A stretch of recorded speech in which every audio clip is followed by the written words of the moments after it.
record. There we go.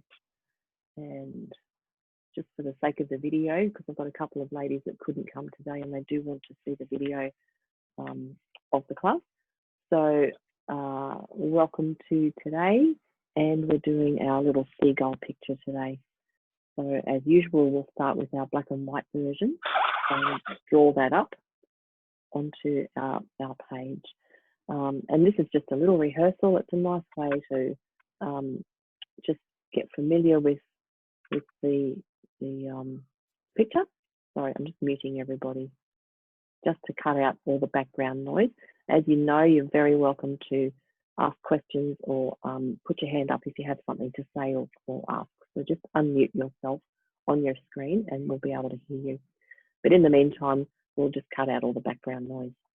Okay, so on our art diary, I've just drawn up a little thumbnail, what they call thumbnail area that we want to practice this drawing in.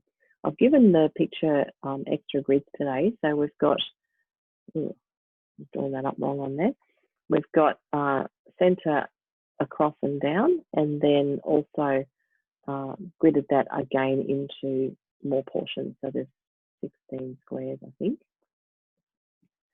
just to help you find your way around the picture and put things in where they need to fit. So if you look at your black and white picture, you can see that this first section, or first eighth quarter, I guess, of the left-hand side is all water. There is nothing in that section other than water. So that's going to give us a really good idea of where to start drawing the birds in. And we'll just do it loosely for now. So if we start at this little bird at the back, and you can see that he's a little bit blurrier than the others, isn't he? Because he's further away. So the lines around that one are quite soft and blurred. So we're not going to do sharp marks with him. We'll just keep that one fairly soft so that it sends him away off into the distance. But just focusing on the line and the shape and the direction of the bird and the shadows. So the shadow on these guys is what's really going to give us some drama.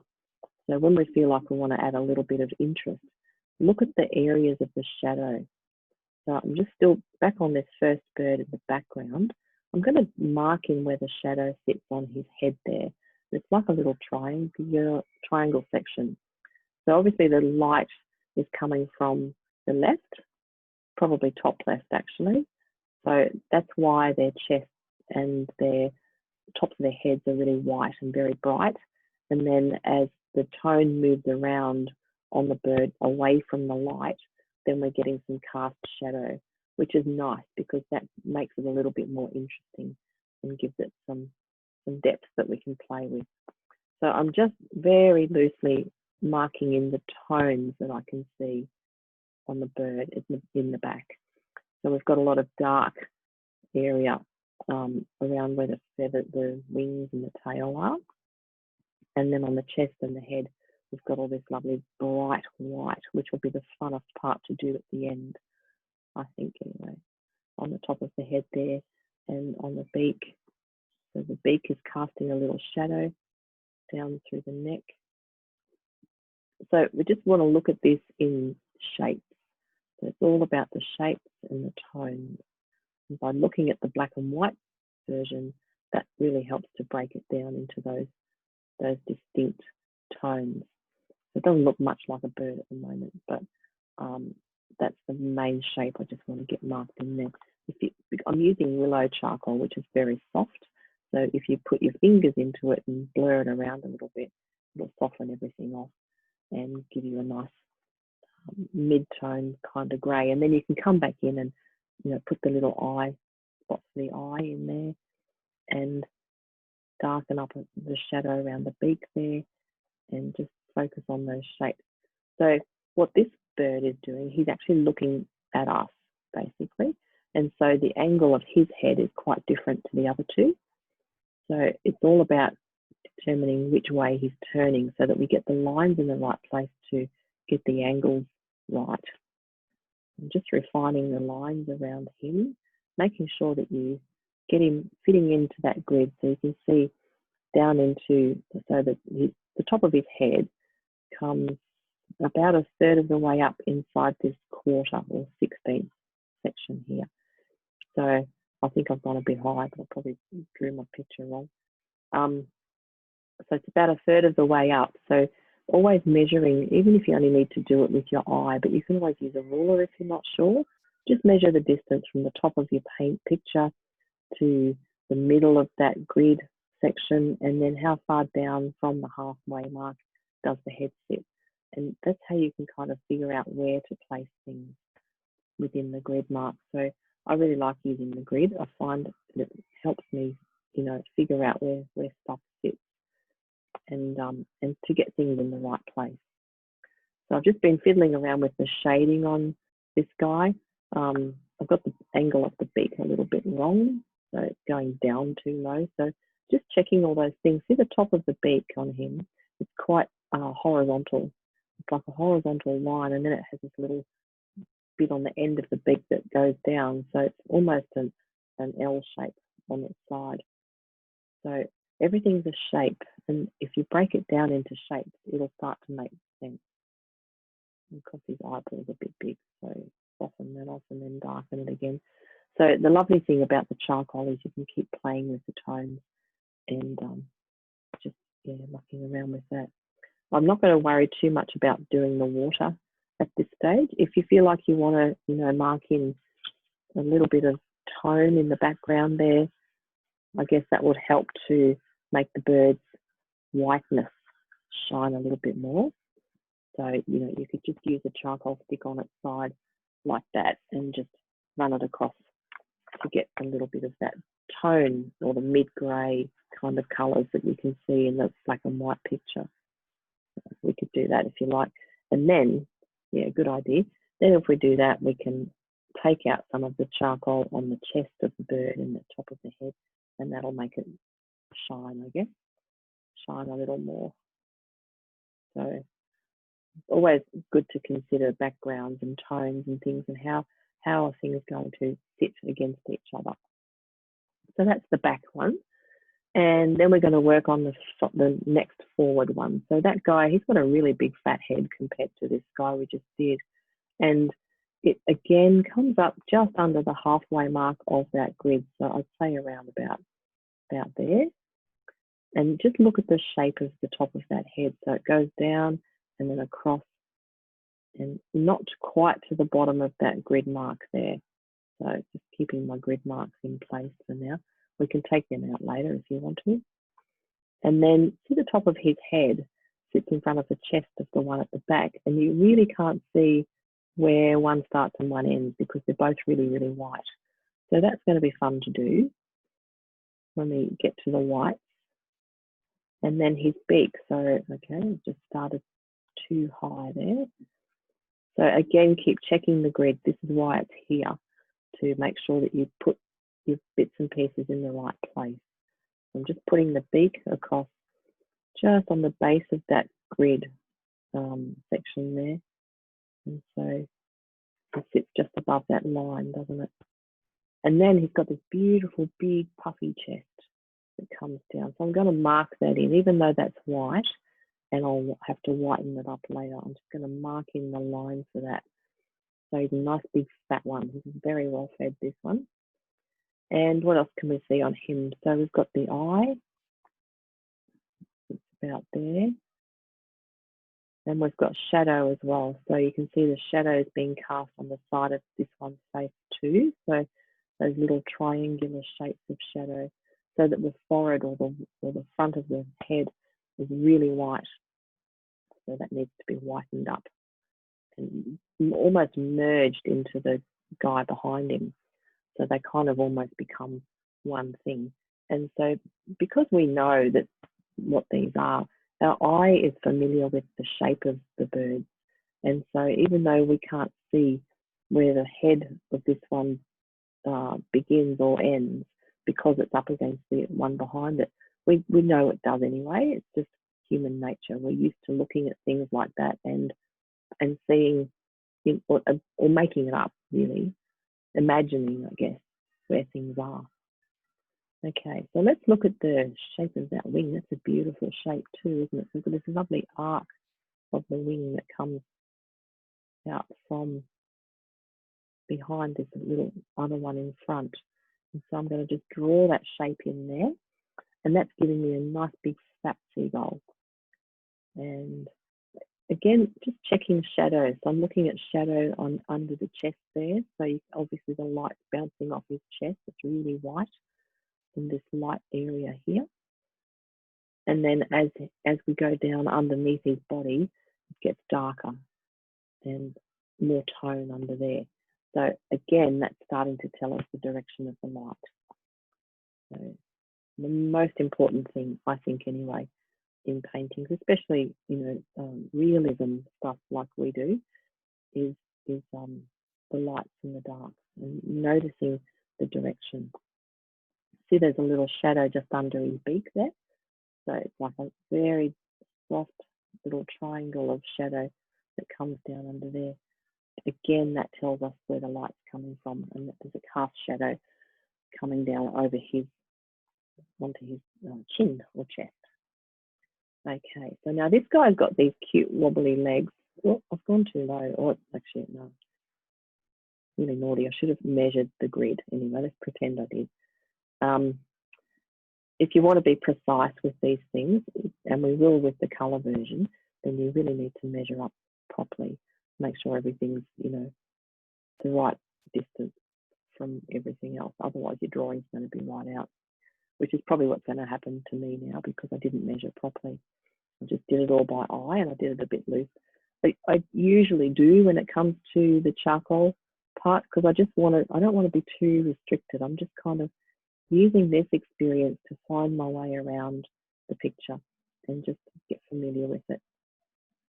I'm just fiddling around with the water at the moment. I can see there's a bit of wave and tone in there, so I'm thinking I might just pop a bit of that in to get a little bit of that watery feel around the legs and create that bit of shadow or reflection, I should say, at the base of the bird there where the legs meet the water. Okay, so that's that bird basically, the basic shape of that one, and then we can move forward onto the next one. So you can see I've worked from back to front because I find that a lot easier, especially when we're doing the pastels. It's much easier to go from the back image to the front, and that way you can kind of work forward so that you're not going to have to get back in behind anything. So just looking at the shape of this guy's head. So he sits just above that grid mark there, the top of the head, and then the little beak. How wide is that? It's not quite as wide as the grid. The little beak comes across through there. So basically it sits on top of the wing of the one underneath that we put in before. So that little wing that we put in, which is slightly lighter than I've got it. And then when we pop the beak in of this one in front, a little darker, that's going to then sit out front and on top. And he's also got a beautiful big puffy chest, this guy. So I'm going to draw that in, lovely round puffy chest, and then bring that up under the body and into there like that. So that's the basic shape of this guy. So they're very, very puffy and healthy, these ones, aren't they? And then just drawing the back of the shape of the bird, so down through the grid mark, and his tail comes nearly to the edge of the page. So make sure you pull that all the way across to nearly to the edge. There's a little bit of space between it and the edge. I nearly took it all the way out of the page, but I thought, no, I'll bring it back in. And then if you want to trim it off later and have sort of a disappearing feature going off the edge of the page, you can do that later. It's always good to look at different pictures and figure out how you can crop them, or, what could I crop out or add in, or, potentially with this one, you could leave the background bird out if you just wanted to have two birds. But in the world of art and composition and so forth, they say that it's better to have odd numbers of things. So if you're going to do birds, either do 1 or 3 or 5 or so on. It's apparently more aesthetically pleasing. And I have to agree, I think 2 would look a bit funny. It's nice to have 3. I think potentially you could move the 3rd one too if you wanted to put it further over to the left or somewhere else. So you've got a lot of freedom with your art. And when you're confident enough to, fill in the gaps that maybe you can't see already in the picture, then you can construct your own composition to suit you. You can, make it more pleasing to the eye. So there's always those options, which is nice. I'm just popping this guy's legs in, and again, doing a little bit of a watery feel through here. My watery marks are just little horizontal squiggles, I suppose, because the water is flat-ish. And we've got waves in there, of course, but you want to be doing horizontal lines because that indicates water and the movement of it. Majority of anyway, and then when you get to the little waves, you can darken those off and pull it the other way because having the little waves go the other way. So you can have a bit of a play with that too. It's kind of fun. So back to this bird in the front, I'm just going to finish off with a few marks for the tones in here, and I'll take some of the charcoal off where the brightness on his head sits because I've still got some of the other bird behind sitting in there. Darkening off the tails, the tail feathers, and darken off where the wing is. So we get a nice, look at the whole picture too. Sort of notice how dark is the wing compared to the water, for instance, or, the tone of the beak, those kinds of things, just to get an idea of what's lighter and what's darker, and to have a practice with the charcoal because that's just such a great way to get better at understanding tone. I'm going to pop a little dot in. No, I'm not going to do that first. I'm going to take all the white or the charcoal out, of the head, because what I want to do is make that really bright. So I'm just using my kneadable eraser to do that.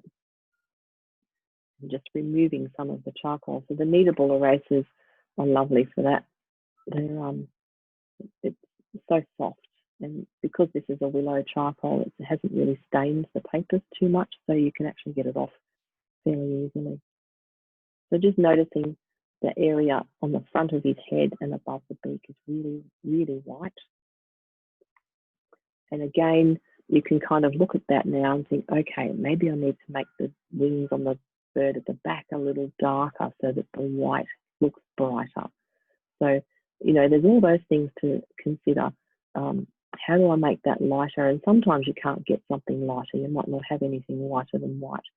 So then look at what's around it and think, okay, maybe if I darken something off around it, that's going to help my light pop more.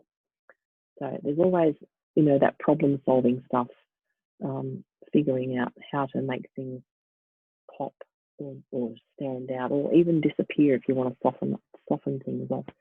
And it's usually about the tone. And by tone, I mean the lights and the dark. I'm just going to get around this guy's head a little bit more and just mark that in. Again, noticing the tone of the second bird just behind the front of this guy's head. So it's a little grey too, because that's then going to help make this look whiter. So all those little things that you kind of, notice, just thinking about them, how can I get that to come forward or look brighter? Then whatever's behind it could be darker. And check the tones all the time. That's the beauty of having the black and white picture, actually, to be able to look at the tones and realise, okay, so this little wing here on the second middle bird is darker, and that's going to bring forward the front bird's white chest. So all those subtle little things that help you see what you need to see. So that's nowhere near finished. I could spend a lot more time on that, but I do want to get into the pastels and see how we go with colour with this guy, because it's such it's a peaceful kind of serene scene, and I think it'll be lovely to do in colour. So we might wind up the charcoal section now and get ready to start on the pastels. if everybody's happy to do that. If you have any questions or want me to repeat something, just let me know and we can go through that again. But yeah, it's always good to have a little rehearsal, isn't it? A little charcoal rehearsal. Lovely. All right, so I'm going to find my paper, and I've already picked out some colours. I reserve the right to pick up more as we go, but for now, I thought those colours will be what I'll start with. So what I've got in there is my blue violet, unless that's black, but I think it's blue violet. Yeah, it's blue violet. So it's my favourite dark colour. It's just beautiful. And then I have a dark blue. So that's my darkest blue. Oh, it's a horrible one. It's really hard. Going in the bin, that is. Oh, yuck, it's awful. Okay, I don't have that. I'll find another one. I have this blue here. So I can see that blue in the seagulls. I'll just put the picture close by. That's the grey blue I can see in the wings. The other, I've also got a grey because there's a lot of grey in there as well. So they'll be beautiful to blend together. There's a couple of light blues here. They're probably both very much the same sort of tone, but I'll just check that. So this one's a little lighter, so that's good.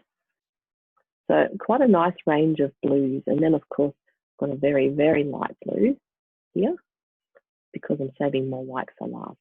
So that very light blue is the light colour I'll use for whether on the brightest areas. And then at the very end, we can brighten those up just with a few little highlights with white. And that's my white there. So as you know, I saved my white for last.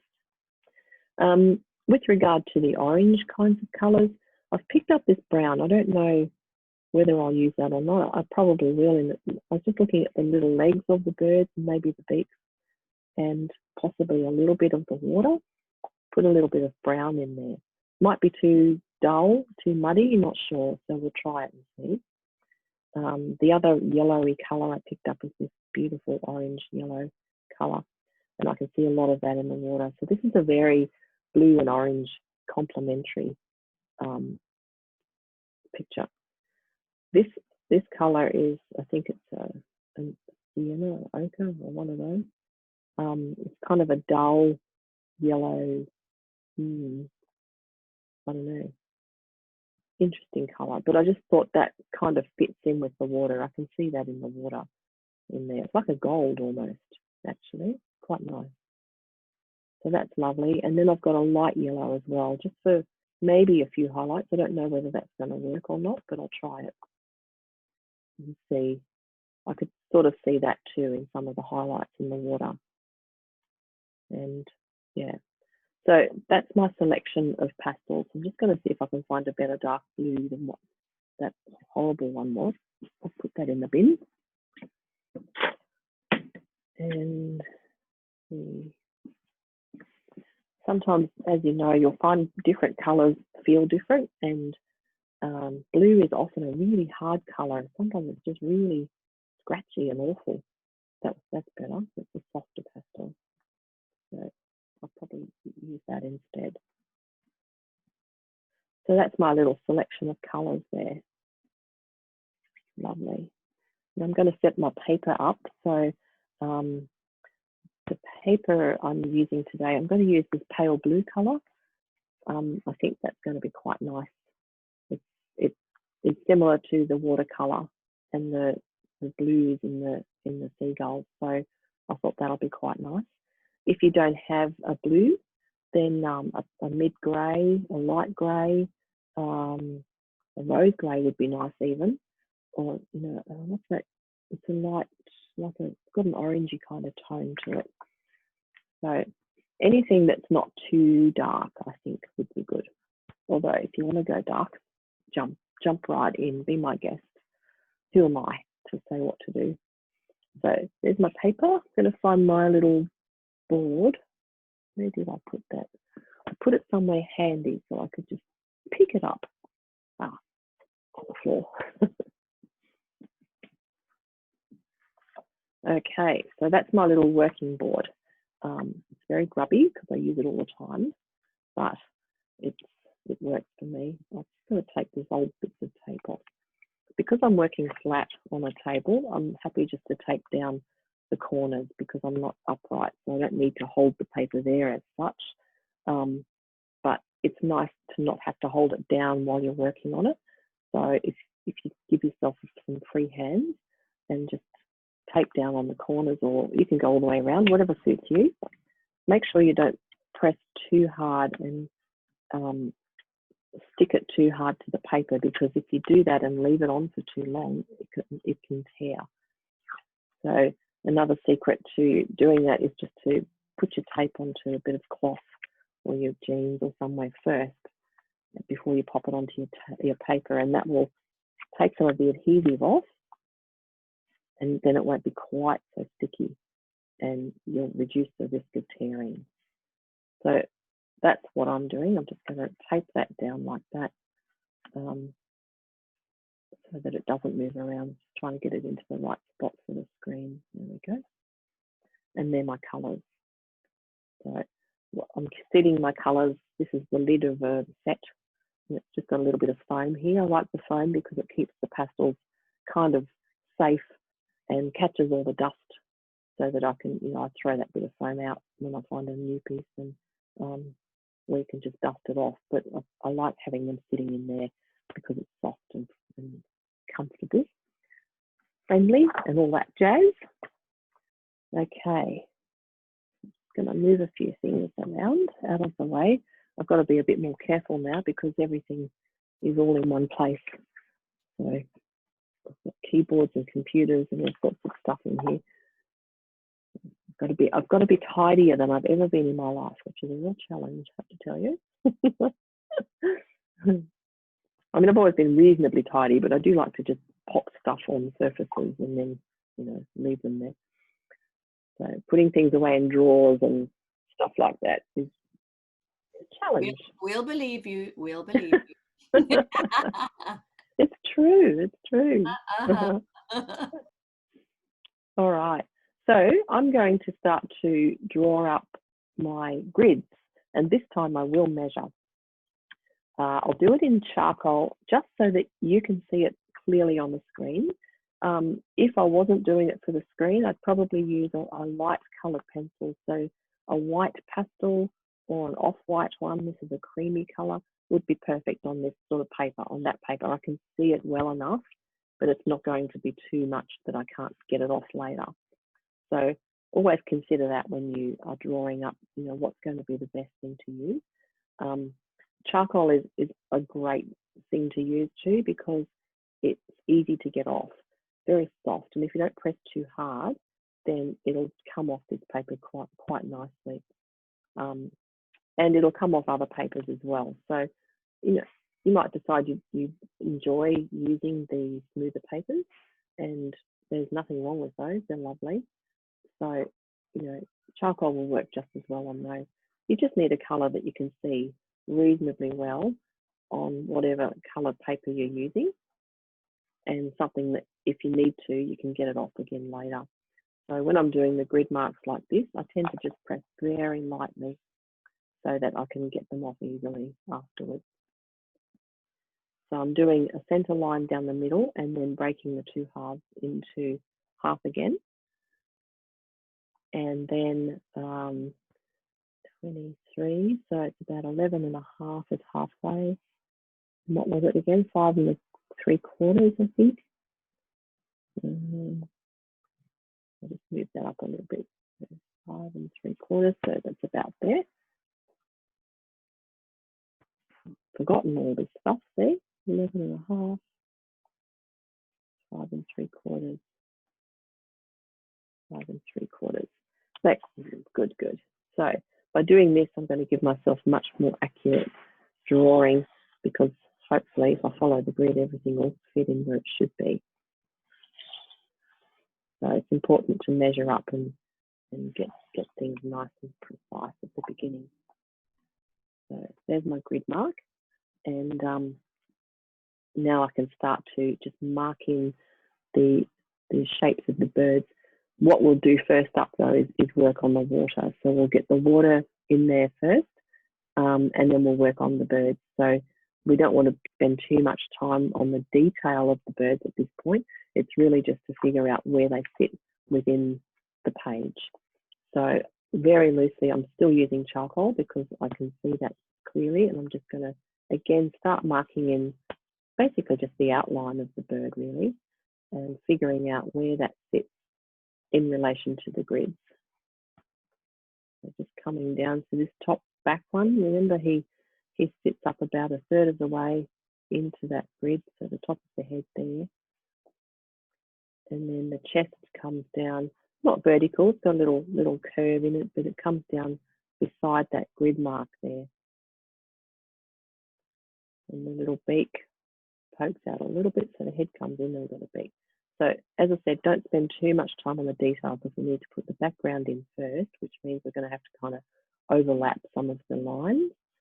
And so you'll lose your edges a little bit. But if we rehearse this now, then we'll have a good idea of where everything sits when we come back to it. So it's really just about marking in the basic shape.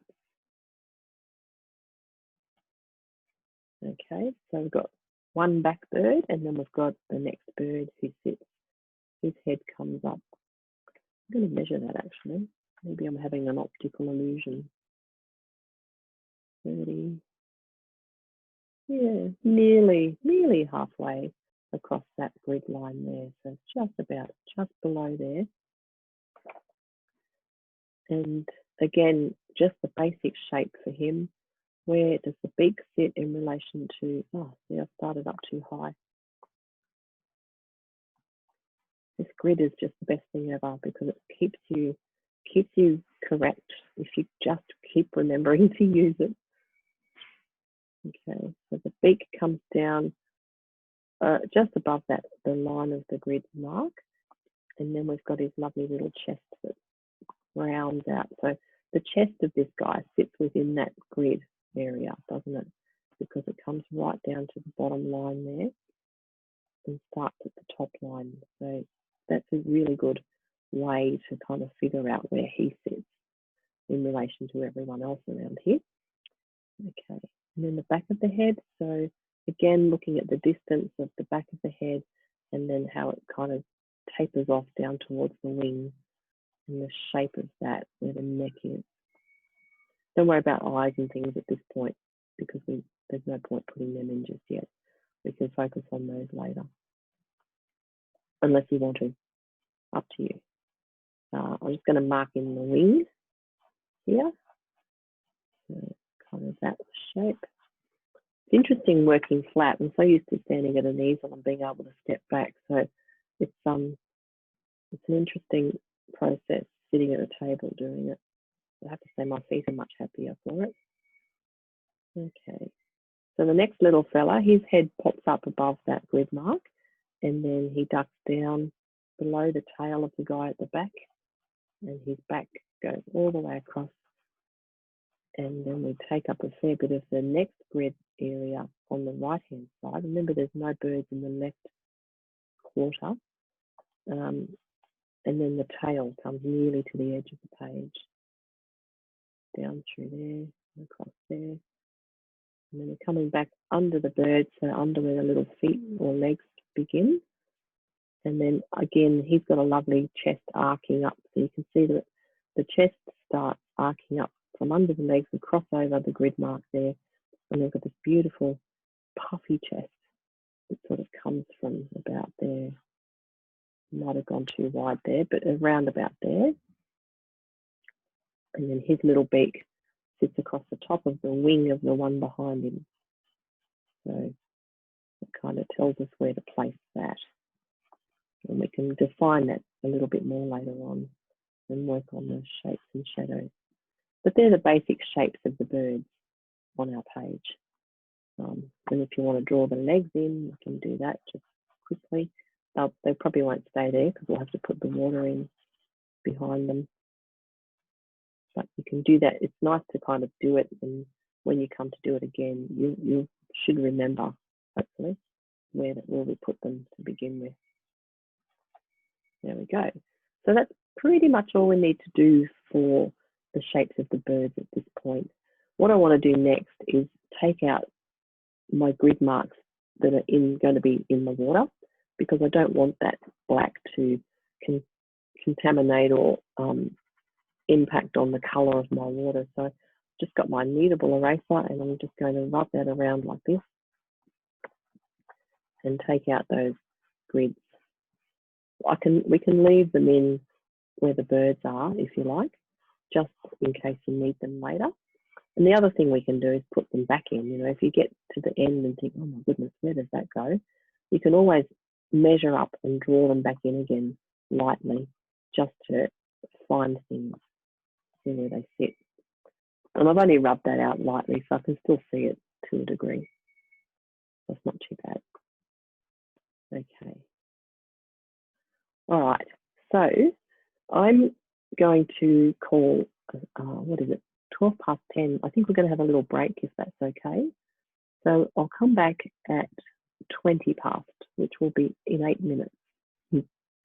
So that will give you time to either go and have a cuppa and a refresh and get ready for the next segment, or you know, catch up or carry on or whatever you'd like to do. And I'll come back at 20 past 10. So I'll see you then. Won't be far away. So hang 10, enjoy. If you have questions, don't forget to ask. And I'm more than happy to, you know, help out or answer anything. Okay, I'll see you soon.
Concentrating,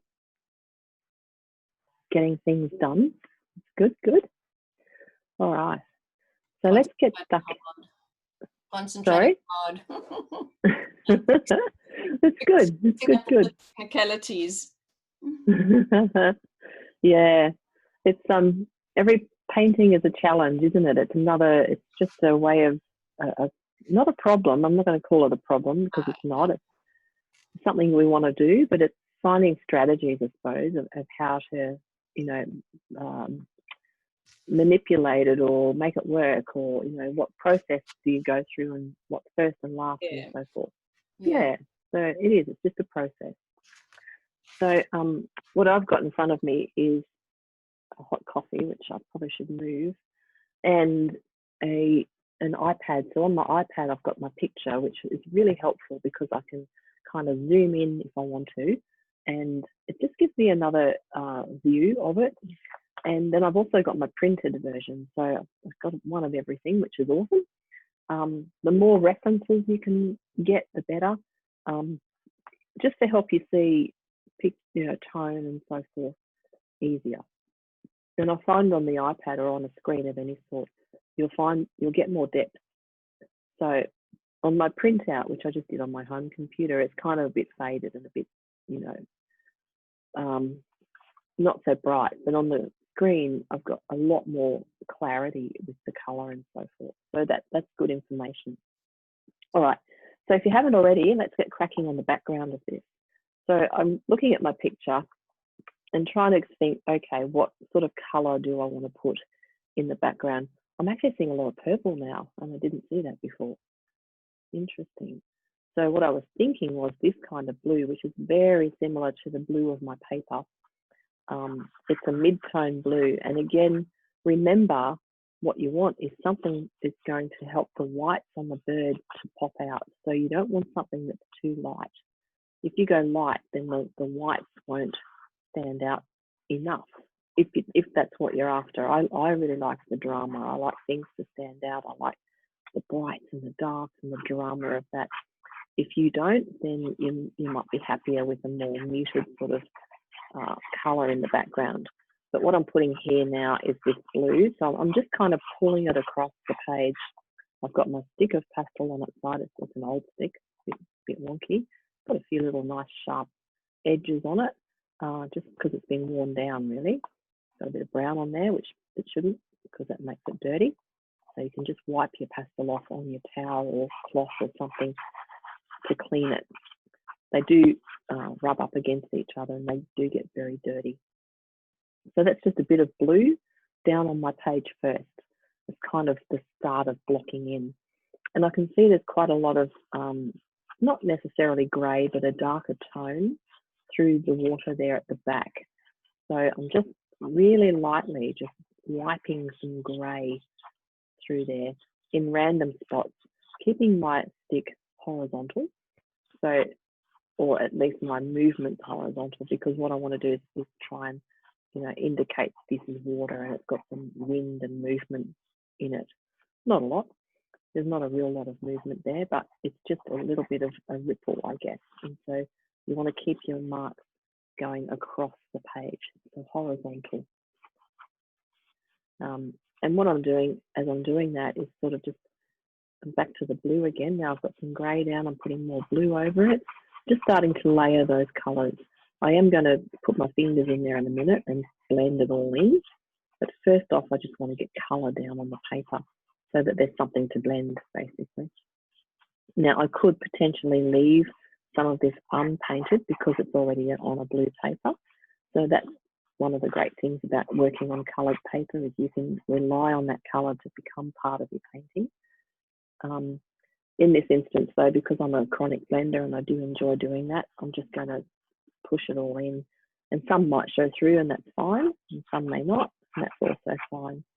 So just getting those tones on there. I think I might go grab some purple, actually. I feel like I want to put a bit of violet in there now that I'm looking at it again. So I'm going to go and pick up a couple of violet pastels and see what that does. So I've tried to sort them all into order from light to dark, but I don't think I've done a very good job. I have to rethink that. The hardest thing, isn't it, keeping them in some sort of order? Well, for me anyway, they get messy. So this is a violet one. It's also got brown on. Just wipe that off. I've got a little towel next to me, so I can wipe that off and clean them a little bit. And it's also wet on one end, so I can wipe my fingers when they get really dirty. So a bit of violet in there makes, oh yeah, that's nice, a bit more interesting, I think. And while I've got that in my hand, I might pop a bit of that just in my birds where I can see the dark wings. So thinking ahead all the time and just thinking, okay, well, I've got this in my hand. If I'm going to put this colour in one spot, I want to have it somewhere else. And it doesn't have to be super obvious. It can just be part of the background or part of,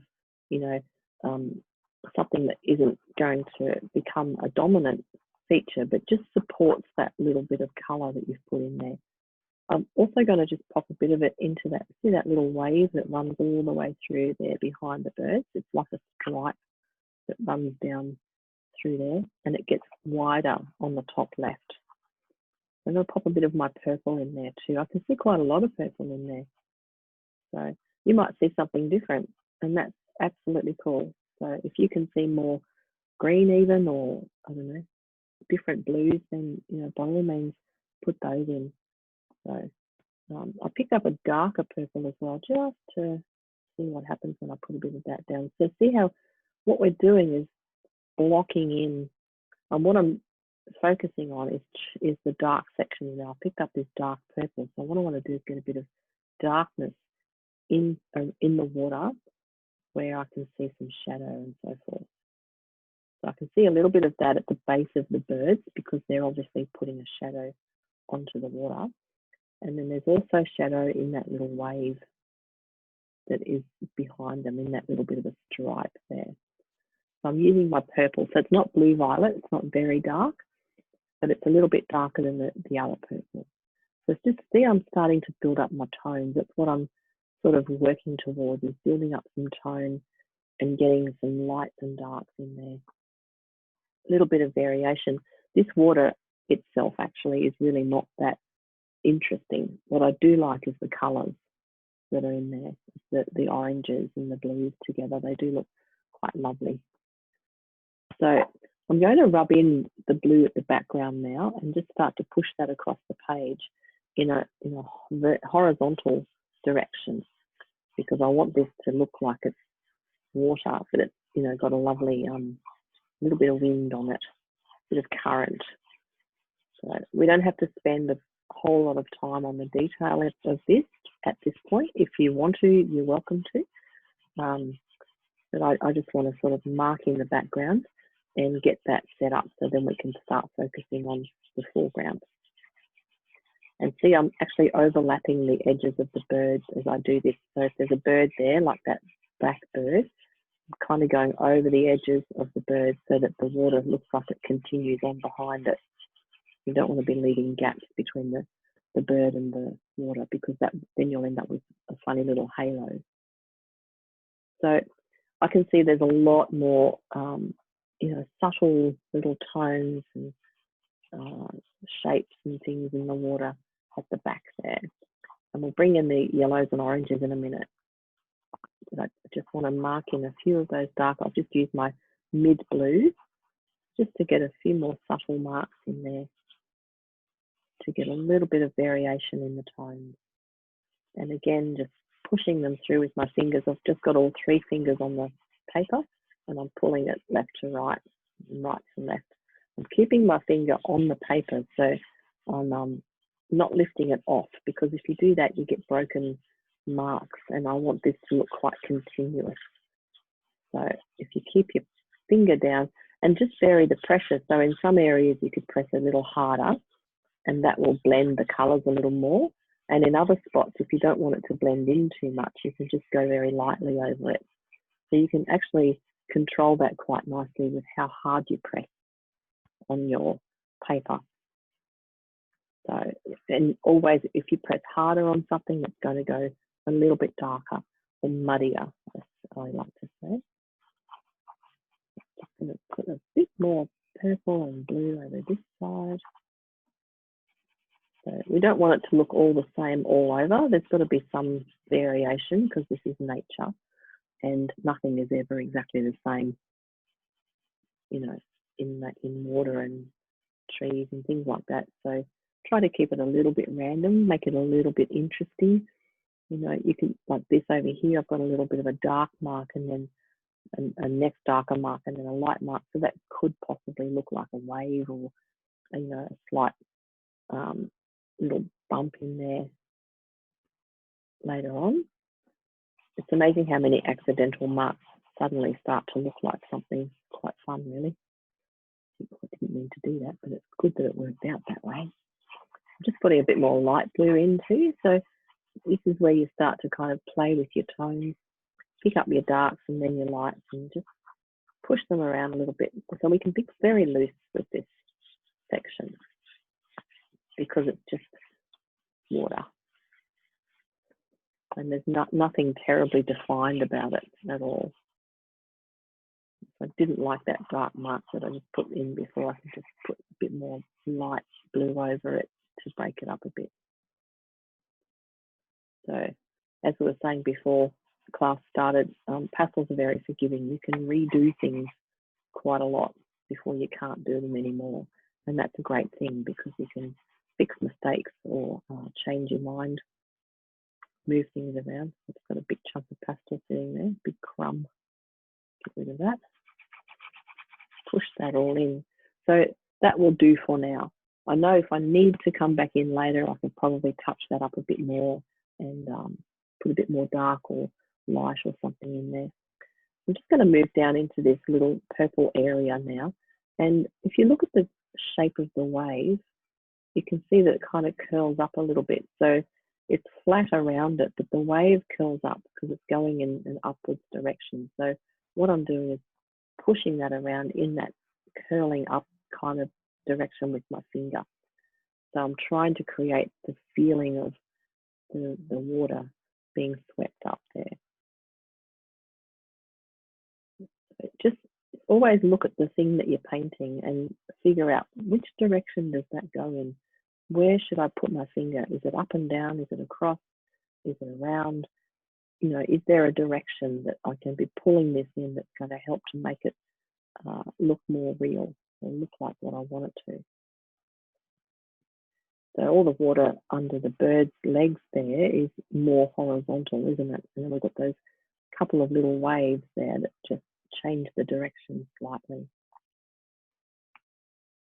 So that's blocking in, that's getting all the background stuff in, and then we can start to build this section up. So what I'm going to do is start up in this mid area here and come forward. And we've got quite a bit of orange up in there. Now, as you know, orange and blue, when mixed together, will make brown. So I want to be fairly careful with this. I'm going to use this golden colour first. I'm just going to start to put some of that across there. And as I'm doing that, I can now see some of that also up in the back area. I'm going to put a bit of it up in there as well. So this is what happens. You kind of pick up a colour and think, oh, I can see that. I didn't see that there before, and now I can. So this is, and what I'm doing, I've just got a short piece and I'm rubbing it across my page.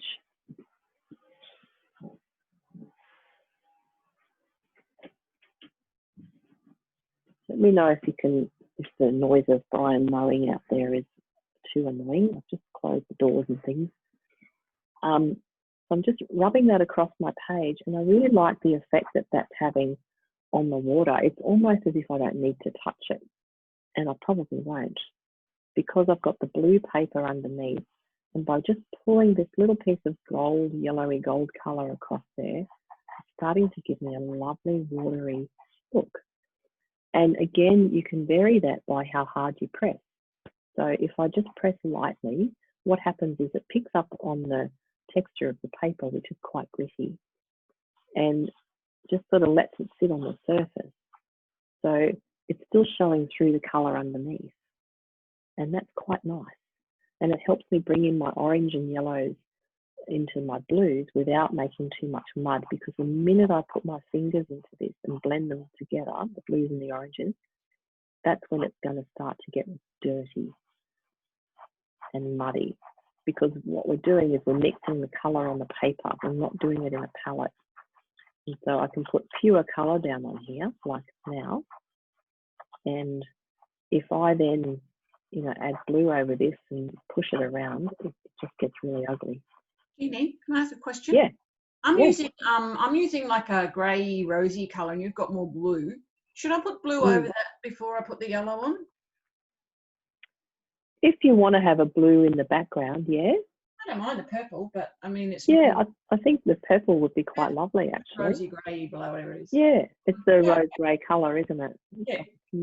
Yeah, that's beautiful, that one. Thank you. The other thing you can do is I'll show you. So I've put my yellow down here, just wiped it over lightly. I haven't blended it in or anything. Now I've picked up my blue pastel, which is about the colour of my paper, or the blue that I want. And I can do this. And so you can actually blend your colours with the pastel and just lightly wipe it over. So again, I'm just not pressing very hard. And it's going green in a couple of spots because the blue and the yellow are kind of mixing together. But because I'm using the pastel and not my fingers, it's not blending in too much. So it's actually looking not too bad. So that's another option, is you can kind of dance between your yellow and your blue like this. So popping blue over the yellow and just doing it kind of randomly and not too hard. And that way it's looking quite lovely, actually. I like the glow that's going on now, because the yellow and the blue sort of mixed a little bit to make a tiny hint of green, but it's not too bad. And you could technically leave that as it is and just let it sit there on the paper, and that's your water pretty much done in that section. if you wanted to add, I can see there's a bit more orange around in this section, at the back of the bird's tail on the right. Let's see what happens if I put a bit of orange in there. So same technique, don't get your fingers into it, just let it sit lightly on the surface and running it across lightly. So that's, see how that's just gripping onto the paper without filling anything up too much, and just letting me put that lovely orangey colour there. That's quite nice. So that's giving me a nice kind of glow. It's indicating that there's sand and sun and all that stuff in the water. And then I can come forward and see there's that lovely big orange patch just here on the bottom right corner. Pop a bit of this orange in here. Now, because I put the purple down there before, that's giving me that little wave, or the beginnings of that little wave that then gets bigger off to the left. And so I can then come back in with some blue again. It's my mid blue. And then just again, wiping that over lightly so I'm not blending it in. Once we blend, it turns to muck. And that's the temptation, isn't it? Because you just want to get your fingers into it, I know. But sometimes you have to leave it and just let it sit on the surface like that. And it's quite nice, quite a nice glow. Now I feel like I want to pop a bit of orange just on the other side, a little bit, not too much, just to tie all that together, just a tiny bit. So again, this is a very soft pastel that I've got. I think it might be a Schminky, this one. Very creamy, so I don't need to put very much down at all for it to stick. And so that's probably enough. That gives me the continuity of those colours going from left to right. So that's quite nice.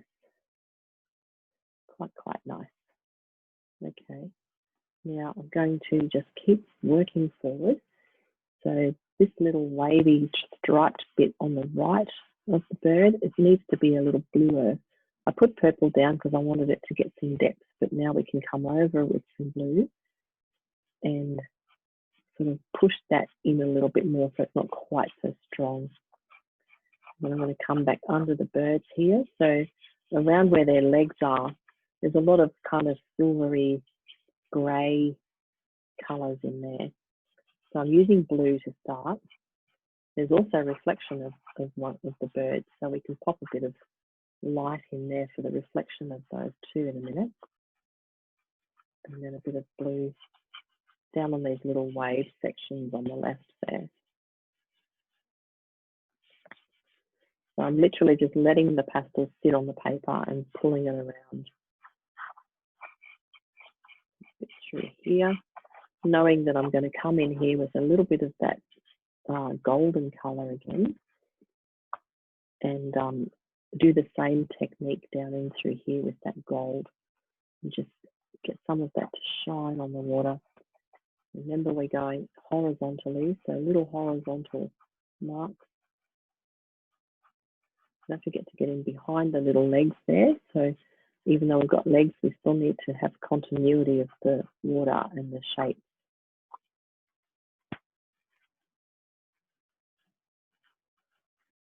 You know, that wave there looks like it might need a bit more dark in it as we go.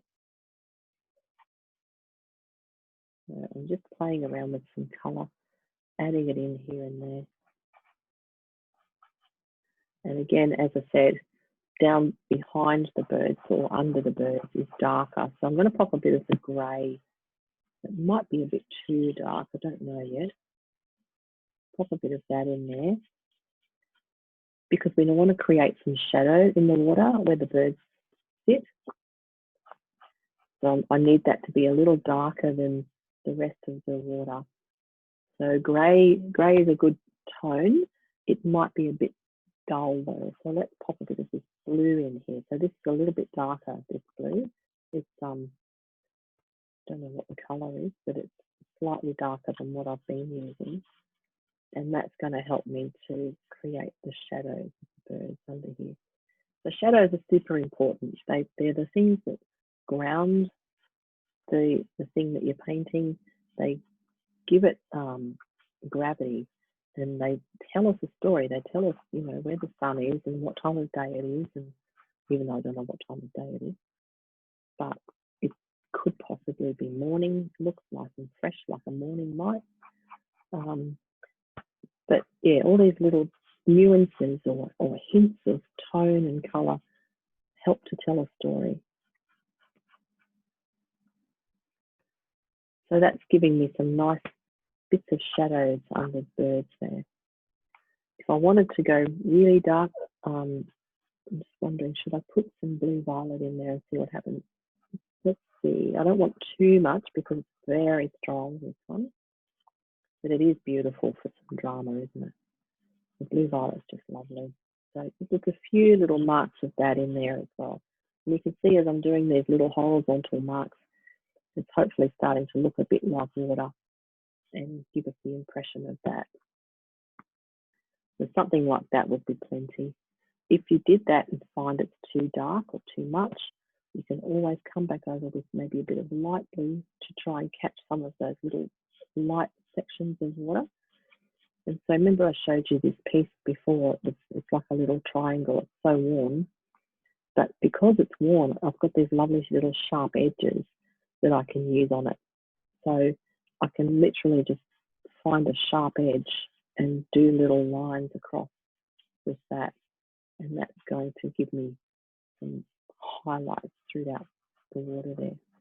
Not super bright highlights. If I wanted to go brighter, I could use my next lightest blue, which is this one. Not very much different to that one, but even those very subtle little changes in tone help to give highlights here and there. So see how that's lightening up this little section of the wave on the right there. Just a few marks through there. And again, if it's not right, if it's too light or too much, you can just go over it. Resist the urge though to blend it with your fingers. Try to just use the pastel. When we do the birds, we'll get a bit of blending in, so I won't deprive you of that completely today. But it's nice if you can sort of try to resist doing that, especially in things like this where, you know, you can actually get some really beautiful effects just by moving the pastel around on the paper and creating different marks without pushing it all in. There we go. So that's a light blue. I haven't used any white. Remember, we're saving the white for last. So the light blue is giving me enough light at the moment to keep me happy. And that still allows me room then to give my whitest whites to the birds and make them pop. So that's, you know, you've always got to consider that. Make sure you don't use your white too soon because you can't get any lighter than white. All right, so I've just realised that wave's too high now. It needs to come down to there because the reflection of that other bird, this is also my lightest blue, so I still haven't gone white. But see how there's reflection of that other bird, or the back bird, in the water, just there. So that'll all make sense once we put the birds in. But for now, just have a look at that and put a little bit of very pale blue. If you don't have a very pale blue, then maybe a light grey, but try not to use white because we want to save that for last. It's like saving dessert for last, saving the light. And again, I can pop a bit of this light blue just in a few of those little highlighted spots that I want to really accentuate. And so doing that, I realised that my wave is on the wrong angle. Probably doesn't matter that much, but it should be a bit lower. Never mind. Fine right there. And if it's not, I can fix it later. I've just put my fingers in there, broke my own rules, naughty. Sometimes you just can't help yourself. Okay, so I'm going to finish up with the water there because I want to get stuck into the birds. But first off, I'm just going to tip some of my dust off. So we get a lot of dust building up on the page and it can get in the way. And so rather than blowing it all over the place, I'm just going to tip that up onto my little towel here on my desk that I can shake out later. Take it outside and shake it off. So it's always good to have something like that that you can tip the dust off onto. A really good thing to put onto an easel if you're standing up at an easel is some alcohol across the bottom because it's slippery, so it just kind of tips off nicely. You don't have to blow it or shake it or anything like that. It's good. All right, let's get stuck into these birds. I'm not entirely happy with my water, but I know I can come back and clean that up later on. So what we want to do is get some of the light and the darks into the birds. I'm going to use my light blue for the whitest sections at this stage. I know I'll be able to go lighter, so that's why I'm happy to do it with the light blue at the moment. So I'm going to start with the head of the guy at the back there. Remember, he's a bit softer. He's further away, so he's not quite as in focus or sharp as the other two. And just focusing on the light parts of that one. So if you can still see the drawing that you might have done earlier of the bird, the outline, you should be able to find where the lights need to go. So I can see it's got to be down on the chest there, on the front of the chest, because that's catching the sun, and it comes down into the head of this other guy. So you can put some down in there for him while we've got this one in our hand. I like to economize sometimes and just, if I'm carrying this here, I'll just put that there as well. So you can continue on down into the middle bird and again put this lightest blue, or lighter blue, down into those white areas. So it's always good not to use your light yet. I'm reading that the light. So that's the light, and we'll get to blend this in so we can make it lovely and rich and thick once we get some down on the paper. So you've always got to get some colour down first before you can push it around. I may as well go over onto this fella and mark in the lights where he is too. So again, it's the front of the head and his cheeks, and then down onto the chest. If you have charcoal or a dark pencil, you might want to rub it off at this point. I'm just going to leave it there and go over it. So they're kind of the light areas I can see on the bird. As I said, we'll lighten that even more later. And if you want to test it, if you want to satisfy yourself, you can pick up a white like this and just try it and see, oh yeah, that's going to be lovely in the end. Not yet though. We'll save that for later. Okay. So then it's about, we might start working properly on the back bird and get some shadows and tone in there. So I can see, remember we talked about the shadow on his face before. So it's like a triangular shape. I'm using my grey pastel just to mark in the shapes. I'm not worrying about detail at this point. I'm just blocking in the shapes or the tones. So his wing is dark, and remember we want the other two birds to stand out in front of him and come closer to us. So this guy's wing is fairly dark, but he's also kind of blurry and wandering off into the background. So he's not the main feature. Okay, so that's basically where I can see some shadow on him, or tone, I should say. Now we can darken up the wings and around the face and put the eye in and things like that. But first I just want to push all of this in with my fingers. So I'm going to do the light section first of this fella, and that's going to mean I'll have to get rid of some dust, because when you blend like this, you tend to end up with a fair bit of excess dust.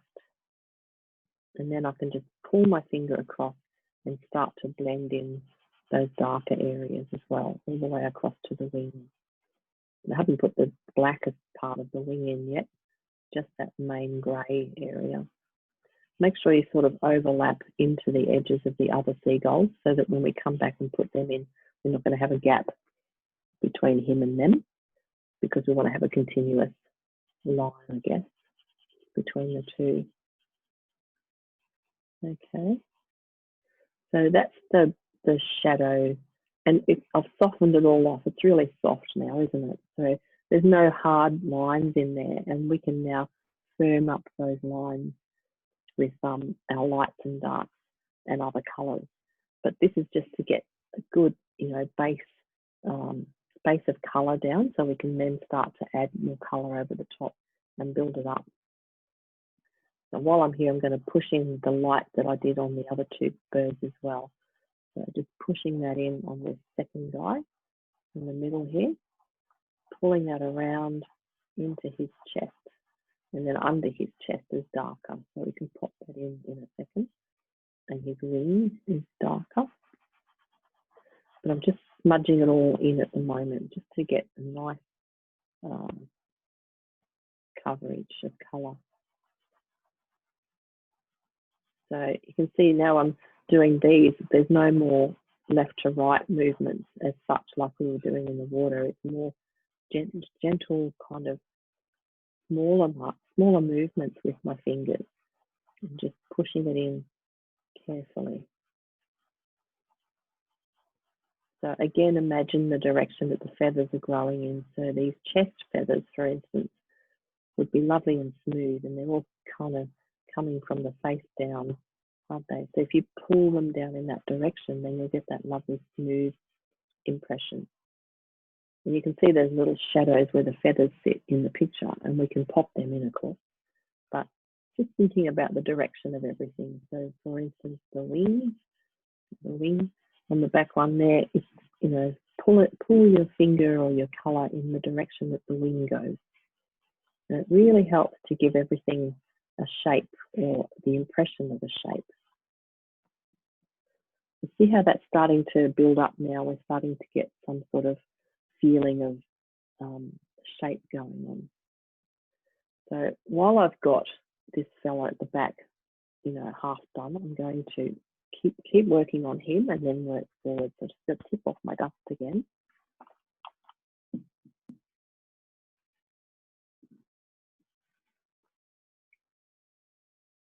Okay. Now, what does he need? He needs a little bit more dark in that face area. So I've just picked up my dark blue, or mid to dark blue, and I'm just marking that in to the shadow of the face. So that's where the eye sits, and then it comes across to where the beak begins, which we haven't put in yet. And then it comes down. So just using my blue. So what I like to do is go fairly carefully at first. So I don't want to go too dark yet, but just leave yourself. Yeah. Can I just catch up? I'm really behind. 2 secs. Okay. Because otherwise I'm going to go leave because I'm lost. Okay. All right. 2 secs. Do you want me to just wait for a bit then? Well, if you keep going, I won't be able to know what I'm doing. So all right. Just a minute or so. Okay, we can do that. Okay, thanks. Let's go till I've got, what is it, 10:56, so 11 o'clock I'll start yabbering again. Give everyone a chance to catch up. I'm lost anyway, so just carry on. I think I'll just abandon it because I'm too slow. No, it's fine, we can wait. Is everyone else on track, or do you want a bit of time to catch up? Nod if you want time. No nods, okay. Keep going, Susan, I can wait.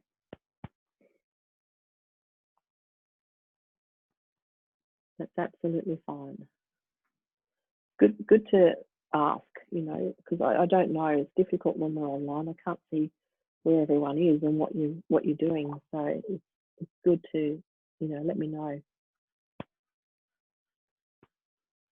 See, this is bad for me because now I want to put my fingers in here and mess up all my water.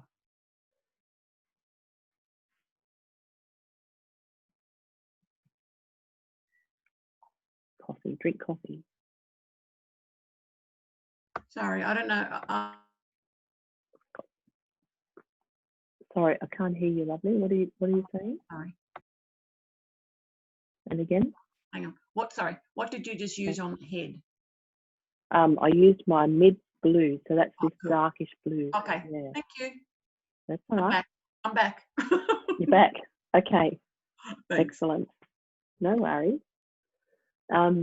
What I was going to do then after I put the mid blue there was just try a little bit of the dark blue, because I can see, even though that shadow on the face is not terribly dark, it's still, I don't know, you can make things more dramatic, can't you, if you want to.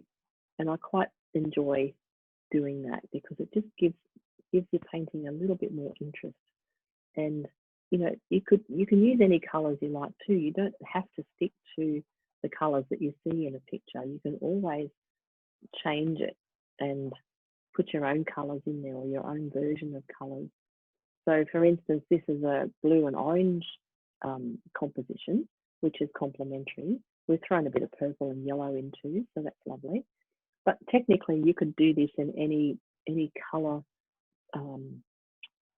theory or color options that you want. So you know, you could do it all in purples and yellows if you wanted to, and not use any blue.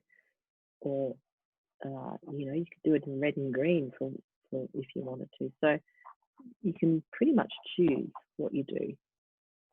Anyway, I'll get back to this. So what I'm doing at the moment is just darkening off with my dark blue. So I'm not using blue violet. I'm not using anything too strong. I just wanted to try it. And I know that I can sort of push this in, and it's going to create lovely background shadows.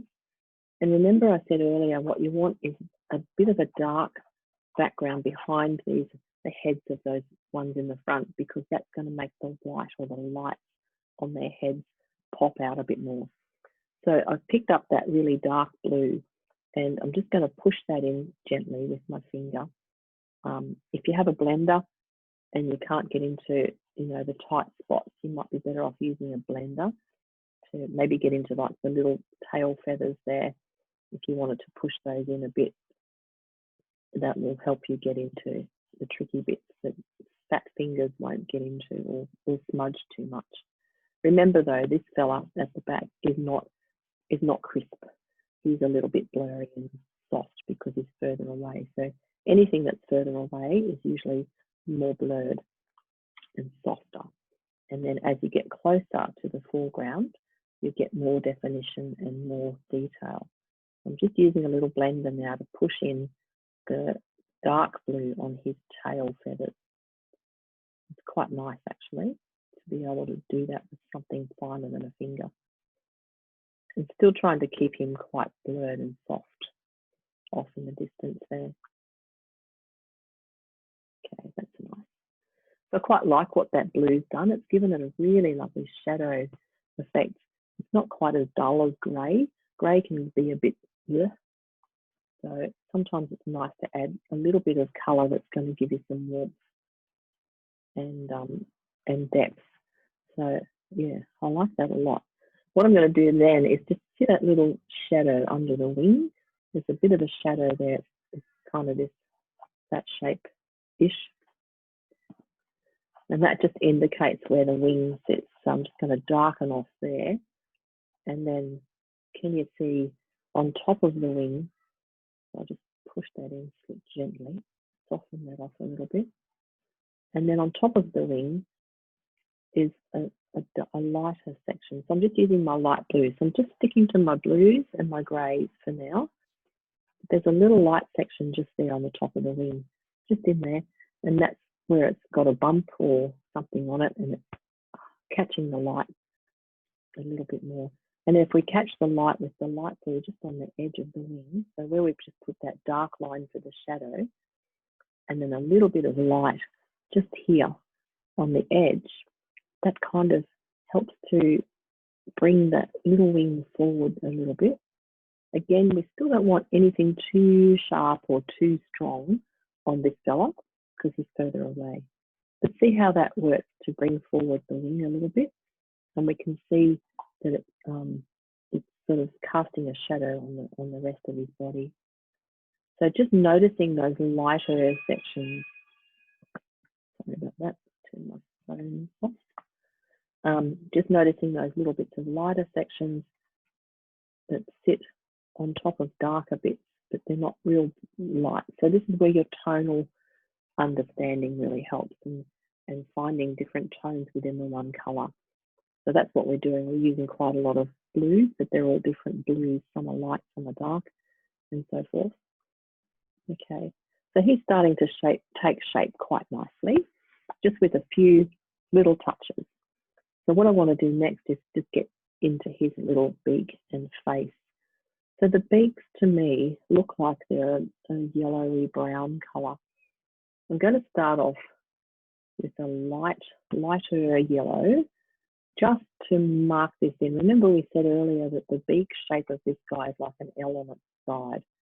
So we've got a horizontal mark, and then we've got this little dip down bit where the beak kind of sits. I know that's too light, but I'm just really just giving myself something to start with.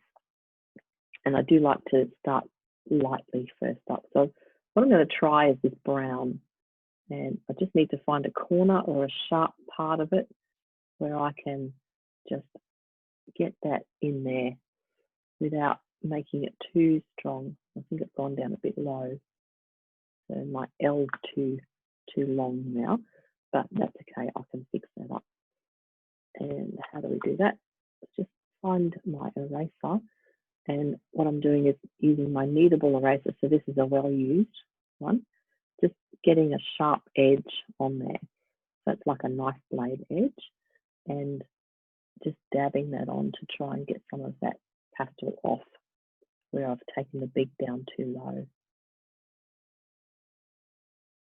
And the other way you can do that then is to come back in with your light blue that you used on the chest area there, and just marking around it so that you define that beak a little bit. That's my lighter blue. It's not white, it's my lightest blue, I should say. So just mucking around with the edges of that. So as you know, pastels are messy, and if you go outside the lines, it's a messy process to clean it all up. But it's okay.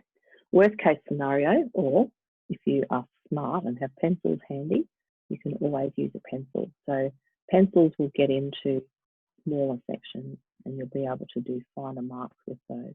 So I've just picked up a black one because that's what I had there. Don't know where my pencils are. I haven't unpacked them yet. And just mark that in there like that.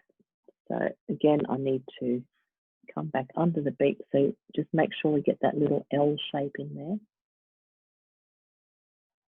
So I'm coming back in with my lightest blue to get some light back in there. Still not quite right.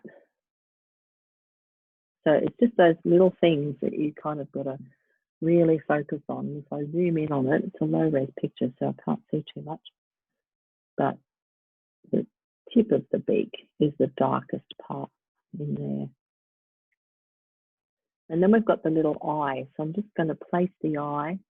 Now, where does the eye sit? It's on the angle of the shadow, so it sits about there.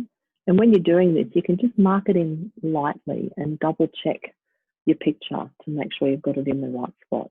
And if you haven't, then it's reasonably easy to take off again with your kneadable eraser, or you can just go over it with whatever pastel you had under there initially, and then try again. So it's a bit of toing and froing, but that's the nice thing about pastels, isn't it? You can actually manage to do that quite easily.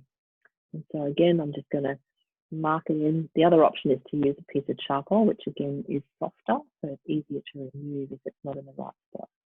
And put that about there. So it's just about checking the distance of the eye between the beak and the back of the head and the top of the head and all that stuff. That one's too big. So I used charcoal that time, so it should come off really easily. Good. So I'm going to leave that right there as it is for now, and I can come back and tidy it up later. Charcoal is another option if you don't have a pencil. If you have a thin piece of charcoal, that's good. Even charcoal pencils, they work really nicely with pastel. So that's always a good option when you want your darks, your blacks and things. Okay, and so now let's practice getting some light onto this guy with my lightest blue. So I'm still not using white. I know it looks like white, but it's actually a very pale blue. So that means I can add white later. But I'm going to use this for most of my light area on this fella. And again, just go carefully. Find a little edge if you can to, fill in the small bits. So the top of the head and then down onto the chest. You want to keep that really light in there. And that way, because we've saved this light for just this, it's really going to stand out and pop in the sun. Looks a bit like a budgie. Cool. All right. So that's basically most of him done. And as I said before, if you want to come back and clean it up later, do a bit more work, tidy up different areas, then there's nothing stopping you doing that. Pastels are wonderful. They don't dry, they don't set. You can leave this for 6 months and pick it up again. So I love the immediacy of them and the ability to just, stop and start whenever you want to. It's really nice. Okay. Just refining that little beak area. I've got a lot of dust on my page again, so I'm going to have to tip that off because it's getting in the way. So it does that. It kind of gets into everything else. So I'll tip that off, and you'll be able to see better than what you're doing if you haven't got all the dust sitting on top. So that's looking okay. It'll do for now. I feel like the head needs to be slightly rounder at the back here. Maybe that's why it's looking a bit budgie-like. So each bird has its own little significant shape, doesn't it? So that stuff is important, and it's something you need to, really notice or try to do so that we can recognise that this is a seagull, not a budgie. That'll do for now. I want to move on to the next one. So the next one in the middle, he is also really bright, and we've put enough dark down on the back one to let this one now come forward into the foreground. So I'm going to use my blue. This is my light blue. It's not my lightest, it's my lighter, just to mark in the shape of the head. And I know the head kind of bleeds up into the other guy because they're both the same bright white colour. Just want to get my line right with this one. So the back of the neck and then the shape of the head as it comes up in front of this other guy. And then we've got some of the, I'm going to pop a bit of the light blue down through the chest there, knowing I can come back in with my lightest blue and brighten that up like we just did on the other guy. Okay. The next thing I want to look at on this one is the wing at the back there. So see where the wing just begins on his back. So there's a little bit of grey right there on the back of him. And I've pushed that in softly. And it just starts to grey off as it goes in behind the front bird. But it's still lighter than the guy behind. So be careful with that. You don't want to go too dark and merge into the one behind. And if you find that the one behind is not dark enough, then you'll have to get back in there now and darken him up in this area here before you move on to this guy. Well, you don't have to, but it will make life a lot easier if you do.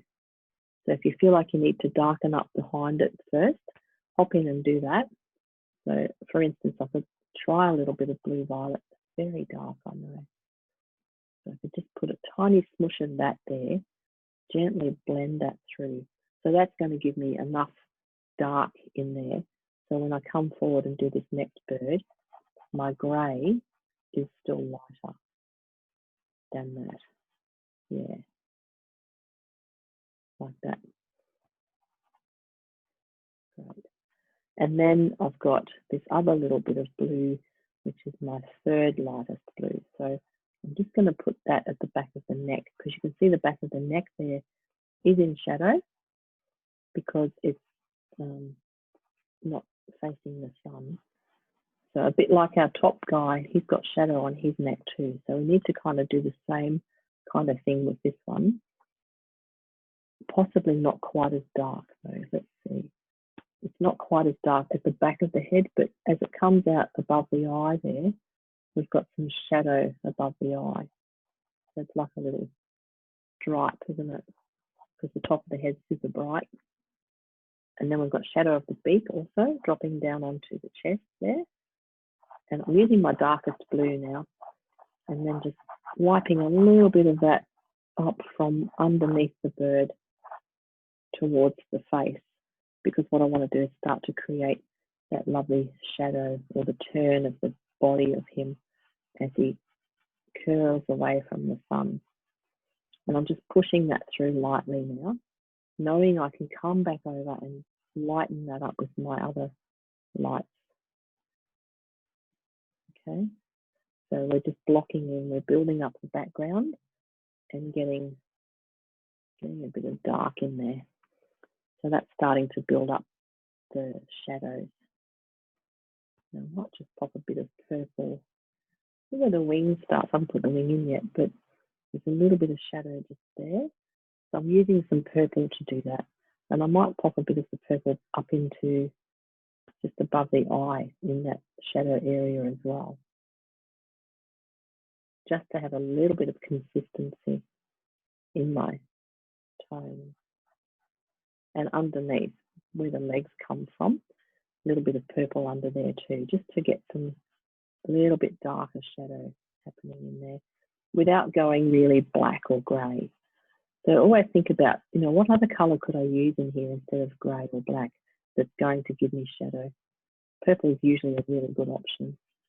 You'll find purple in lots of shadows. So just pushing that around a little bit, and we'll put some feathers in a sec. I've got to get the wing in first. So the wing sits about there. And it's dark. So again, thinking about how dark do I want to make the wing so that the next bird, the front bird, has a beautiful white shiny chest against this dark wing of the bird behind it. So you might want to think about making that a bit darker so that the brightness of the next bird stands out. I'm going to darken that off a little bit with my dark blue. I really like what this dark blue is doing. It seems to have some green in it, so it's nice colour. And because everyone's going to have different results because we're all using different pastels and different colours. So don't stress if it doesn't look exactly the same as this, because we'll all have a different range of materials and things to use. Now I feel like looking at the tone of that, so I'm just comparing the colour of that wing to the colour of the wings on the bird at the back. So remember, I darkened that off a little bit in here because I wanted the light of this bird to stand out. And so looking at the picture, I can see that this wing on the middle bird is about the same tone as the one at the back. So it needs to go darker again. So just always checking, comparing, it's about the same tone. So if I put a bit more of my dark blue on there and then add a bit of my blue violet again, just down on the left bottom section of that little wing, and then push it in a little bit to blend it in and give me that beautiful darkness that I want. Then I can put the light of this bird in front of it, and that will work really nicely. So we're creating all the lovely depths and darknesses. And there's a little bit of grey at the back of that bird too. So as we go down behind the head of the front bird, there's some grey in there too. So make sure you grey that little bit off there too, so that the head of the front guy can stand out against that. So, you know, you've got to think in layers, really. Thinking in layers and getting everything sort of set up so it all sits nicely together. Okay, I've got some pastel on my fingers, so I'm just pushing that around a little bit. There's more dust there I need to get rid of as well. If you're not sure about tone, just squint at your picture and you can find the lights and the darks. I'm just squinting, trying to look at the colours of the bird under the chest there, where the legs come from. I feel like it needs to be slightly darker. It also needs to have some orange or something in there because it's reflecting off the water, isn't it?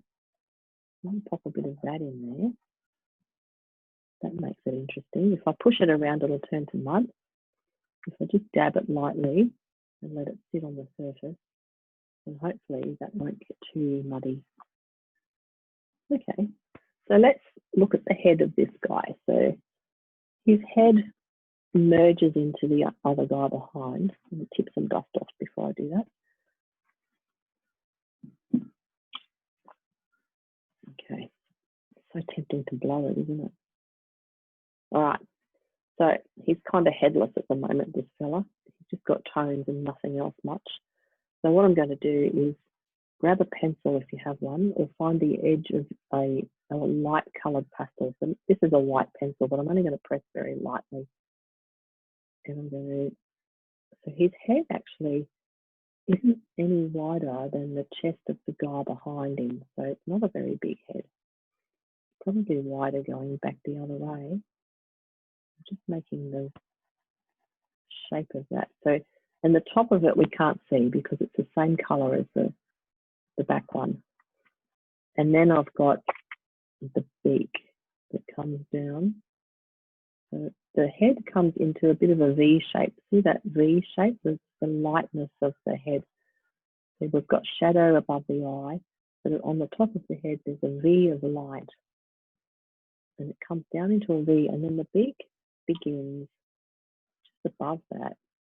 So I'm just trying to get the beak shape in here. I'm using charcoal again because it's softer.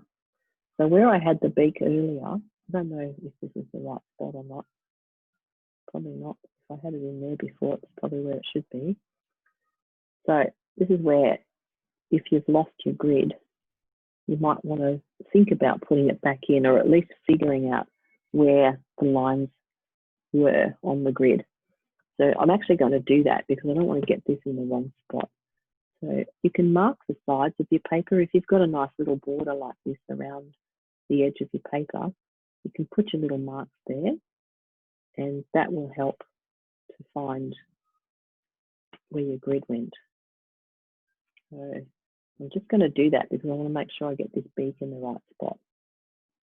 So 11.5, 5 3/4. I'm just going to put them in across here. So if I stick my ruler there, I can see that that's the center line, and the beak sits above it, doesn't it? So the beak sits just above there. It comes in that direction. So the direction's important because that tells us the angle that the bird is looking at us or not, or you know where he's facing. So you don't have to draw the line back in. You can if you want to. You can always mush it out later. But I just wanted to figure out if I was in the right spot with my beak, because I could see the previous markings that I drew in and it was putting me off, but obviously that was wrong. So it's always good to double check things. Don't just sort of jump in head first and hope for the best. Make sure that you get everything in the right spot. So I'm just going to take out some of that dark that's in the background there because that's misleading and probably just a big smudgy mark that I left there and should have taken out. So now I know that the beak's there, I can kind of figure out where everything else needs to sit. So that comes across there. And then we've got this lovely light chest. So I'm just going to use my white pencil again to mark in the roundness of that. So again, if you just press lightly and give yourself a bit of an outline, that's the best thing to do. And then you kind of got to draw the thing in a few times with pastels because we keep going over stuff and keep kind of losing the edges. of things, but that's okay. All right. It's good rehearsal for getting your shapes right. I'm just looking at the shape of the back of the head now. So it comes up, I can see the edge of that against the guy in behind him. And then we lose most of that up into the other gull. And then coming down and just using my pencil to mark things out and find my way around. I'm going to go over this and darken it off in a minute and refine everything. So the tricky thing about pastels is that you can't easily get into, you know, the corners and things with the chunky sticks. I like to try it. I do enjoy the challenge of making it work, and it isn't always easy. So what I've picked up, sorry, here is my lightest blue, and I'm putting that down because I just can't wait to see how that's going to be, how that's going to shine on this beautiful big chest of this birdie. And then I want to get some feathery effects just going down underneath the chest there. So just do a few little dabs with the pastel, and hopefully that'll start to look a bit feathery as you move down into the underneath part. Okay. And so the light section of this fella comes all the way up to just under that eye, doesn't it? And then we've got shadow where the eye sits. So it's also a V shape. So find your shapes, look for shapes and angles and things, and that'll help you find what you're looking for. I've got a lot of dust on here that I need to get rid of. It's quite distracting. So mark in that area there. The beak I've left sort of a bit vague at the moment. I can sharpen that up afterwards. And then around the edge of the wing, so the edge of the wing that's kind of facing the sun has a little bit of a white line as well. I think that was a bit strong, but I can push that in and soften it off. I'm just going to tip some dust off.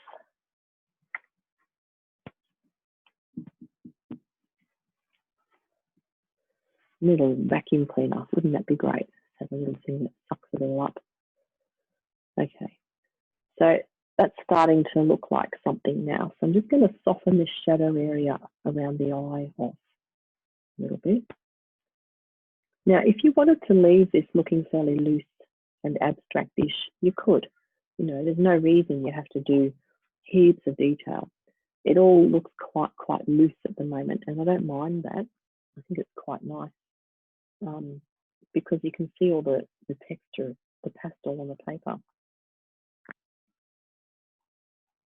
And so, you know, there's lots of different techniques or styles that you can use with your pastels to achieve different effects and different looks. I'm just using a blender to push this in. I want to get a nice smooth line at the back of the head there. And then as it goes down into the wing, still the wrong shape, I think. Needs to be a bit rounder.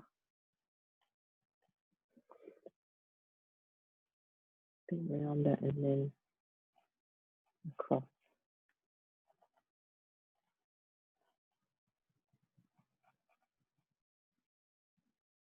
So again, I'm just playing around with that, tidying all those bits up, checking your tones again. So this light blue, lightest blue that's nearly white, just putting that where I can see the really light bits. And then you can use your other blues, so something not quite so light for the back of the head there. And I know we put this in earlier, but I'm just going over it again. So it's like building my layers of pastel and going over things and reinforcing them. So it's nice because you can just build up your layers gently. Using my mid blue now just to get a bit of dark around the back of his neck there where the wing begins. And again, that's going to help to make the front seagull glow. Okay. Also need to fix up the shape under this shadow here and get the eye in. That'll probably help. just give us some idea of where things are. And again, I'm just going to use my charcoal to put the eye in, just to make sure I get it in the right spot. Because if I don't, I can get it off easily. So it's always good to go carefully, isn't it? So something's not quite right. I've got to sort the beak out, I think. Beak needs to come across like that. And we've got that little shadow from the beak. So I'm just working with charcoal at the moment just to reinforce my marks and confirm where everything's got to sit. I don't know, I think that eye's a little bit too close to the front of the head, so I can just dab that off with my eraser and then pop it in again about there. It looks really fat, that one. A big chunky seagull. Well fed. So we know that this guy's head isn't joined to the guy behind, but they're the same colour. So I can just softly dab that in. Now, something's gone flat. What happened then? Is everyone still here? I think someone might have dropped out. Okay. I'll keep going until someone says otherwise. All right, so let's just get a bit of brown into this beak just to define it a little bit more. It's a browny orange colour. You might have something closer than this. I just want to get a little bit of that orangey sort of effect in there. That's so seagull, isn't it? A little bit of that colour, and it's dark on the tip, so just put a bit of dark on there. So as I said, you can always come back and refine things and sharpen them up and you know, darken or lighten as you need to. I'll just darken off that shadow a little bit more around the eye area there, and then I'll have to put the eye back in because I just left it again. So there's lots of toing and froing and back and forth. Okay, so I'll pop the eye back in. So just note the angle of the eye too. It's sort of an almond shape, but it goes slightly down. So just look at the direction that the eye is going in. It could be a bit darker around there, and I think the beak probably needs to come up a little bit more through there. And then again, some more shadows, so maybe try purple, see what that does. I like trying different colours just to see what happens, knowing I can get rid of them if it's too much or something. I'll just dab that in lightly with my finger. Nice. Nice. That'll do for him for now. I know I can come back and touch up the shadows and darken that off a little bit more. Just trying the dark blue for the shadow now to see if that helps to make it a bit stronger. I don't want it to dominate too much, but there's a definite shadow there. So it tells us that there's a turn in the head, and it tells us what the shape of the head is. And then the other little shadow under the beak is telling us, you know, where the sun's coming from. And that's a nice little triangle shape that sits in here. Just using my blender to try and push it in a bit. Tip off some dust again.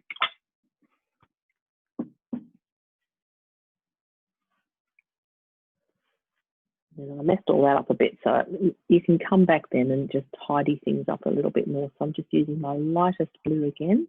So that's my really bright, light colour, and just touching that up around there to get some light back in and clean up my edges. So you can see that. And then, you know, it's time to notice sort of on the top of the beak, it's really bright where the white or light is. And then as it comes across the top of the head, where the shadow sits, and then into the forehead, I guess, or top of the head, and then it kind of merges in with that guy up above. So it's quite powerful when you have a bright like this. You know, you can be quite choosy about where you put it and create some really lovely highlights and things. And as I said, we can pop white on at the end for the really white bits if you want to do that. So he looks a little bit odd. I think the beak needs a bit more work. It's kind of a hook on the end, hasn't it? So it kind of comes to a point and then hooks down on this funny little angle. Like that. So that needs a bit more work. But I want to get into the third bird. And then if we need to, we can come back in and clean things up. You can always go back and clean stuff up and refine. And that's what's so nice, isn't it? You've got that option all the time to, not like watercolors like we were saying earlier. Once you've put your mark down, that's it. There's no going back. But this is very forgiving. So it's nice to be able to have a bit of leeway, I think. Bit of freedom. Maybe that's a personality type. I don't like anything that's too permanent. I like to be quite fluid and free and be able to change things. There we go. So just cleaning up around the beak there a little bit. I don't want to smush that too much, otherwise I'm going to have to get back into the water behind it and then sort that out. So, you know, as I said earlier, it's good if you can do the water and everything first up, then you won't have to worry. So I can just see there's a little shine on the tip of the beak. I'm using my white pencil to put that in. Maybe that'll help. Yeah, that helps. So those tiny little bits of shine and light often help to give something a shape or distinguish it. So I'm reasonably happy with that guy. I'm going to leave it there for now and move on to the next one. So, yeah, that's okay. I can look at the screen in front of me and see it from a distance. If you are too close, then stand up and walk away. And, you know, look at it from a distance. It always helps hugely. All right. Let's get stuck into this guy now. Making sure first, before we do that, that we've got enough dark in this little wing on our middle fella. I'm just going to put a little bit more dark in there, just so that the chest will pop on our front fella when we pop him in there. So I love the drama of that. And I just softened off. I put a white line around the wing where the sun was catching the edge of it there. And actually, I've just seen now too that it's a little bit lighter. Let's try blue on the top of the wing. So can you see just there where I put that blue mark on the wing? It looks a little lighter. It's like it's turning and the light's just catching it. So it's got a bit of a shine on it. And then I can softly blend that through down into the darker sections below to try and create that little shine on the wing. So like the guy at the back, he's got that, we use that, the lighter blue, not the lightest, but this blue to get a bit of highlight on his wings. And so same thing on this one. Just want to highlight a little bit of that in there on the top of that wing. So it's all those really subtle little shiny bits or light bits that help to make a difference. I haven't done that guy's legs yet. Maybe we should. No, let's do this next bird and then we'll do their legs because we can work on those independently. All right, so let's lightly draw in or mark in the outline for this guy. So I'm using a white pencil, again, just so I can find my shapes again and get the edges drawn in again. I'm not using charcoal because it's dark and I don't want to put any more dark in here than I have to. So I'm just using my pencil, mark in my shape, and then we can start blocking this guy in.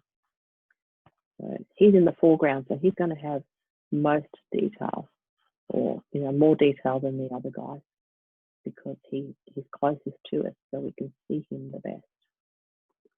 I want to get that chest shape, lovely round, full chest there. So I'm just drawing that back in with my pencil, and then I'll pick up pastels and start filling it in. Pencils are wonderful for fine lines, fur, hair, that kind of thing. So it's good to have the option if you can manage to get a set of pencils, or even if you can't get a set, just get yourself a white and a black and something in between. And it really helps to, do some highlights and things when you want to. Okay, so now I've got the shape of that one drawn in. Should probably put the beak in. So the beak sits just above the wing of that guy, and it's slightly more horizontal than the last one. So see here, the last guy's beak sort of went down on a slight angle. This one is more straight across, and it's got the little angle on the end. Okay, and then the chest area comes up just behind the beak there. So something like that is roughly the shape that we want this fella in. So they've got funny little heads, these guys, haven't they? They're sort of flattish heads. They're not super round. And that's another distinct shape of the seagull that we know. Okay, so I've drawn that in. I've got a fair bit of dust on there, but I'm going to pop some pastel on and then I'll tip the dust off. So let's look at the wing area. I'm going to use my grey just to mark this in. So I'm just blocking in. This is the process. Just block in some colour, pop it down on there, using it on its side so I can just get more colour down faster. And it's a wider mark, so I'm not making any hard marks. If you use the tip of your pastels all the time, you make hard marks like a pencil line. And sometimes it's not what you want. You just want soft coverage, soft edges. I'm also going to pop a bit of this grey on the back of the head where I can see the shadow, and down the neck, back of the neck there as it goes into the wing, because I'm going to darken the wing off even more. And put a little bit of the grey just across between the beak and the eye, because there's a little shadow just there as well. And then we've got shadow off the beak down on the chest. I'm going to pop a bit of grey under him as well, so it's darker under there where the legs come from. So that's, I'm starting to build up my tones now. Now I've got my dark blue, and I'm going to put that down also under where I can see it's dark, under the belly there. Put a little bit in the wing. Got the wing on the wrong angle. So it goes up on an angle like that. This bit should be whiter. I can go over that later. And then the tips of the wing, or the feathers, the tail feathers, they're quite dark. So I'm going to use my dark blue just to mark those in. Might have to put some blue violet or something else in there just to make it even darker. What I want to do, even though we're using the same colours as what we did on the back bird, the first bird, this one is closer, so we need to have more definition, I guess, or stronger tones. So in order to make the tail feathers darker, you could, if you haven't got a blue violet, you could try a black, or something else that's quite dark, to just make it a little bit darker than the one at the very back, because that means it's closer to us, it's stronger. I'm going to put a bit of blue violet in there just because I can. Just using the tip of the pastel. See, with the blue violet over the dark blue, it's giving me a really nice shadowy effect. I like that, it's nice. I might pop a bit of blue violet just in that crease between the wing and the body, just in there, to create a bit of shadow. Nice. Pop a bit on the tip of the beak too when we get to that bit of black in there, dark. Okay, so that's nice. And then I'm going to push this in now. So we've got not going to push in the tail feathers too much, because it's just going to blur with my fingers. If you have a blender, you could use that to push it in if you want to make the colour stick. But I am going to push in the wing colour, just so I can then add more and start to build up layers.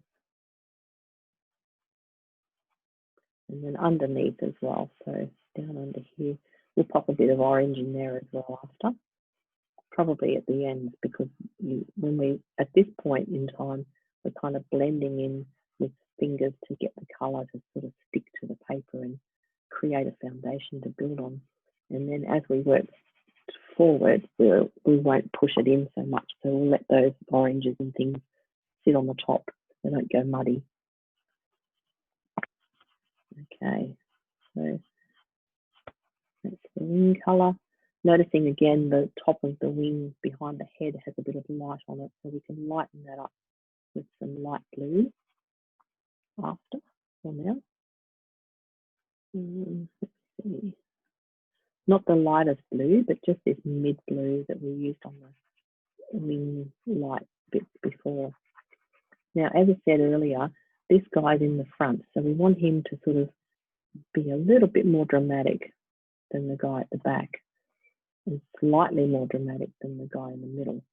So to do that, we can use much stronger colours. So for instance, if I wanted the highlight on this guy's wing to be more prominent, then I would use my lighter blue than what I used on the other one.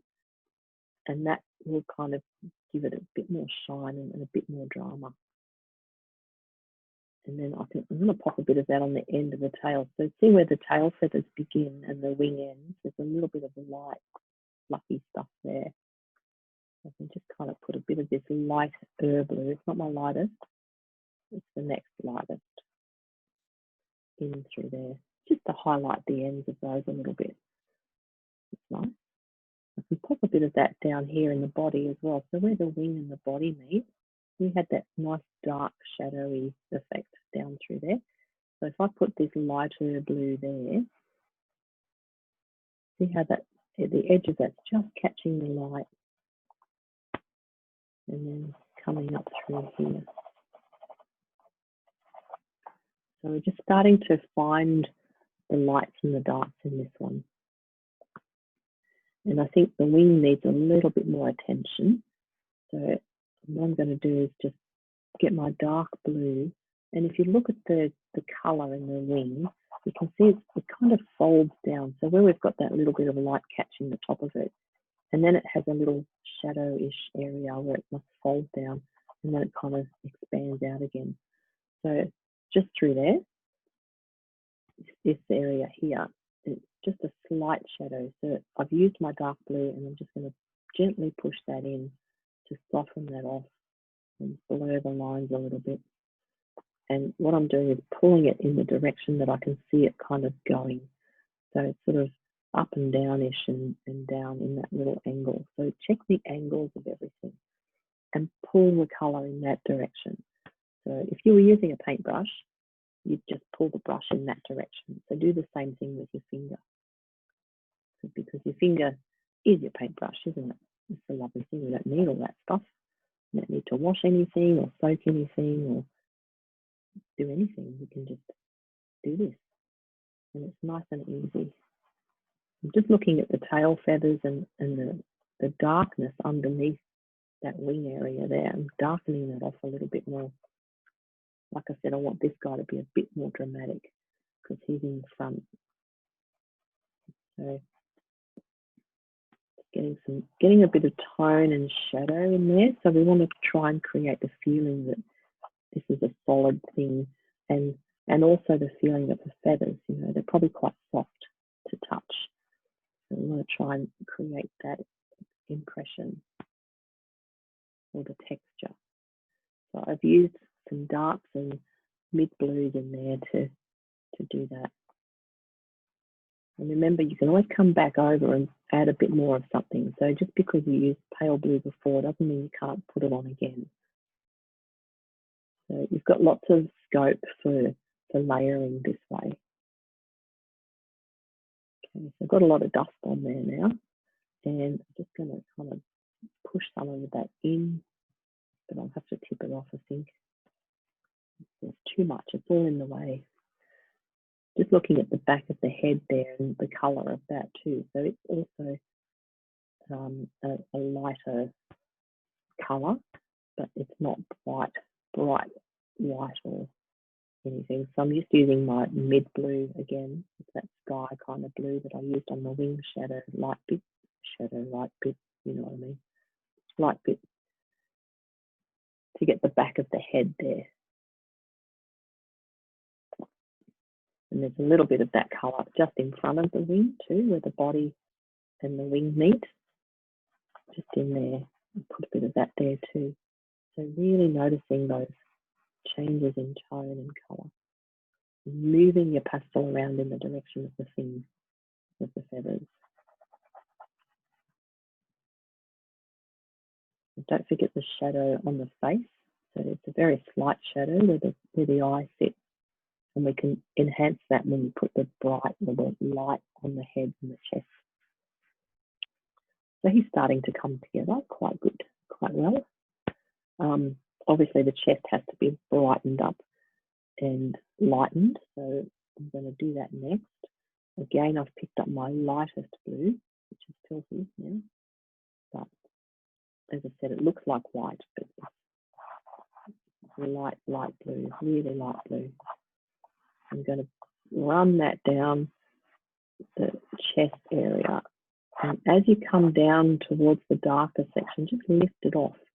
So you want to put the pastel down on its side and pull it down really firmly where you want it to be quite bright and light.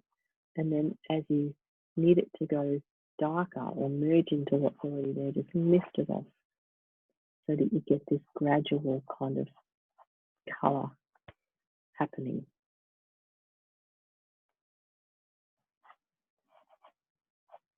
And same on the head. So you might want to use the tip or the edge of the pastel rather than the side for smaller areas like the top of the head. See, the head's very light, so you get that nice sharp across there. Nice and bright. Note the shapes of these tones. It's almost like the cheek or side of the head really is super bright, and then you can see where it comes away from the light and the back of the neck, it gets a little darker. So that's a distinct shape too, isn't it? Like the negative shape of that, the back of the neck, and then around into the eye area has this real distinct little shape in here.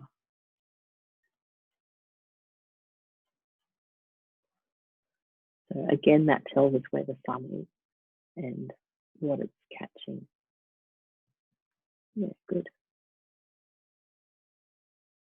So I'm just going to tip off my dust, and then I'm going to sharpen up one of my edges a little bit. So did someone fall off? I just heard a noise. Oh, everybody's still there. Okay. Good. Okay, just sharpen up my edges on the chest here, because what I want that to do is really stand out against the dark wing of the guy behind. Just using the edge of your pastel to get a nice crisp edge. Remember, he's closest to us, this one, so he's the sharpest. He stands out the most. I'm just doing a few little loose marks like that to get some feathers, to look like there's some feathers on there. Using the pastel on its side, so you get these lovely loose little marks. And if that's too much, you just soften them off a bit. And I'll put orange on there next. I'm just going to tip this dust off again.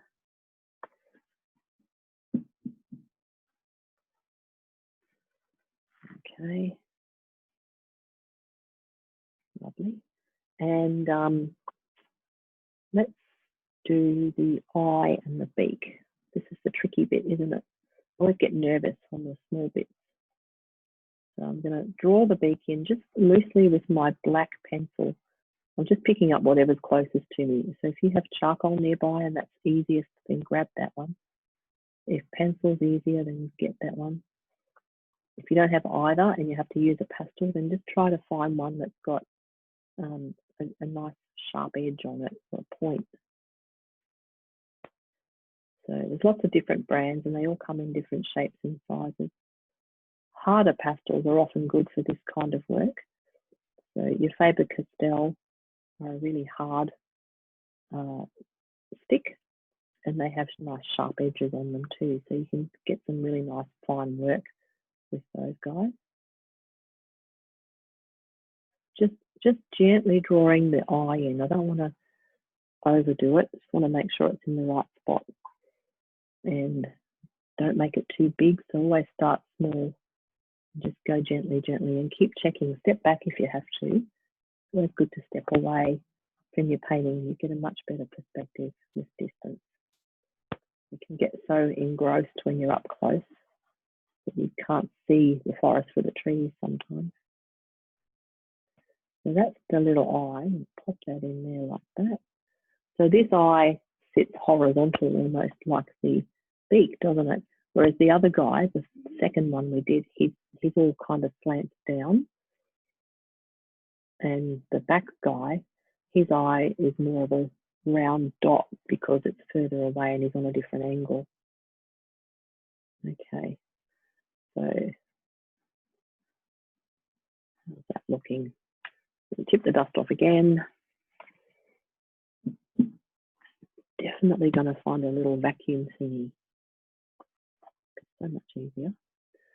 Okay, so I just need to tidy up around the eye. It's a little bit rounder than what I've made it. I'm just going to make it slightly rounder. You'll be careful because you don't want it to go too big or too crazy. There we go. That's okay. I'm good with that one.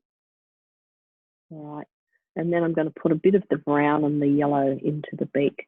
So just picking up my brown pastel, finding an edge, and just putting it there loosely. Like I'm not too, fussed about the exactness because it's such a small area and it's difficult to be precise with a chunky pastel.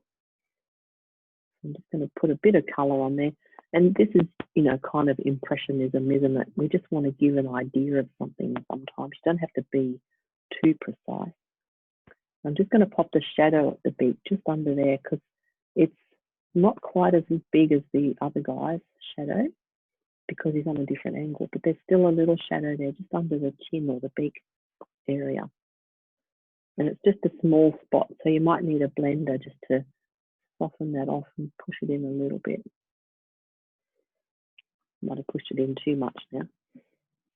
But anyway, so that's good. And changing the focus on this. There we go. All right. Now, does that beak have a shine on the tip? Yes, it does. So again, I'm just going to get my little white pencil, put a little shine on the tip of the beak there, because that's where it's catching the light, isn't it? So see how just those tiny little bits, those tiny little shiny bits or marks make all the difference to something. So just checking the shape of my wing, I feel like I need to expand that a little bit into the body, just a bit more into here.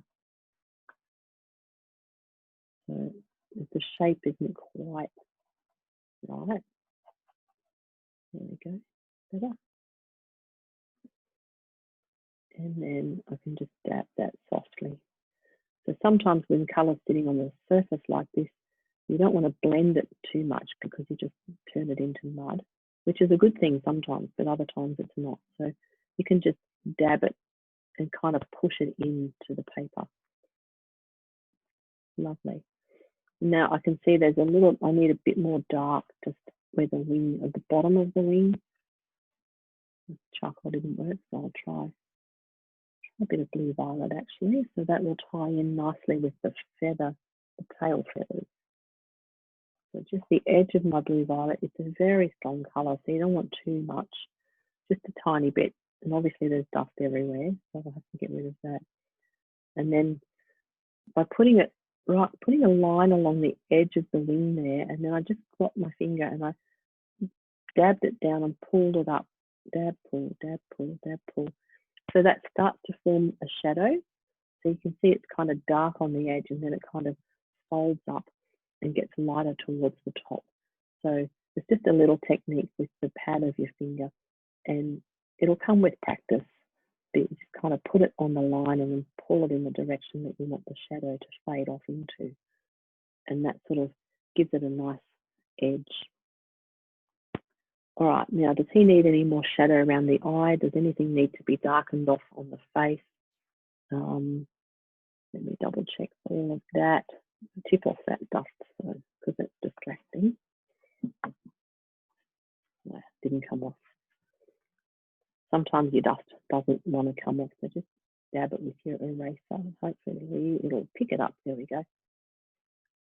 So that's why we call these kneadable erasers, because they pick up dirt. See, I've just picked up some light, but I can knead that in and find a reasonably clean spot for my next dab if you don't want to put colour back down. Because what will happen is if you dab it like that, pick up a light, and then I might want to put it into here. So it's going to put light back on. So you've got to make sure that you find a clean spot on the eraser and you just knead it. And then when they get really filthy, you get another one. They're only a couple of dollars. All right, so looking at this, I feel like I need to darken up again, just under the wing at the back there. It's a little bit too light. And I want the light parts to really pop. So I'm just going to soften that off a little bit and put some blues and greys in there. Because the underneath of the bird is darker than the top, obviously. I might darken off a little bit. I'm just going to pop a bit of blue violet just on the edge under there. Just a tiny bit. Again, I want this one to have a little bit more drama than the other ones because he's closest to us. There we are. And now we've got that little dark bit down in here under the wing. Just there. There's a little dark thingy. So mark that in with your blue violet or whatever your dark one is. And dab it softly. I might put a little bit more dark blue in there too, just to tie it in with my other colours. So that'll do. Good, good. And so now we want to look at the lightest areas on these guys. So again, I'm just going to use my lightest blue to run back over these bright bits on the tummy that's catching the light. And on the top of the head again. So I feel like I've nearly filled this up. This is a very soft pastel, this one, and it puts a lot down. So sometimes, you know, depending on the brand and the kind of pastel, will depend on how much you can actually get down onto your paper. So that's looking nice and bright now and shiny. And I think I need a little bit more shadow under the beak there. I've kind of lost it a bit, so I'm going to pop a bit more in. Just under there. You can see the shadow comes down. And put a bit of purple in that as well, because I'm just looking at the shadow on the other bird under that one's beak and checking the colours I used there. So I want them to be similar colours. Okay, that's good. If I blend that in, it's probably just going to get lost again, so I might leave it sitting on the surface. Okay, so now I'm starting to see the lights. It's beautiful. All right, let's put a bit of orange onto this guy's belly. So that's reflecting the water. I'm just picking that up here and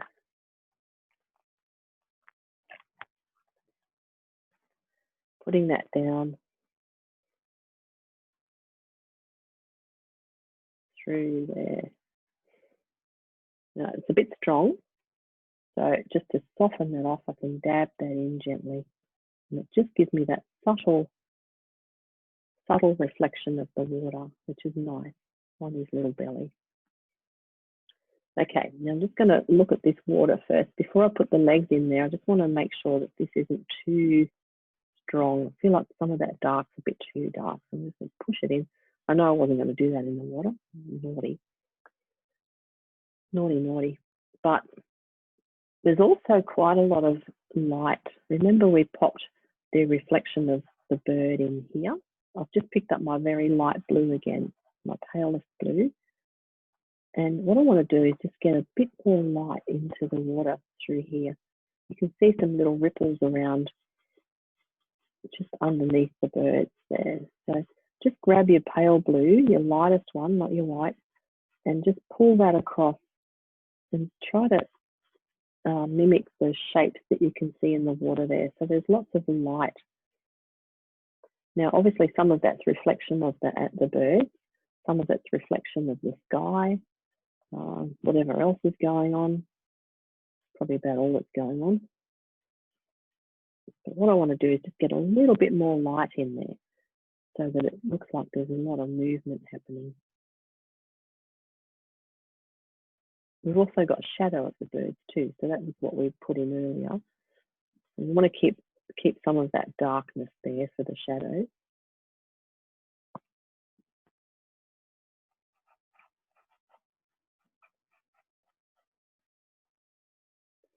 Okay.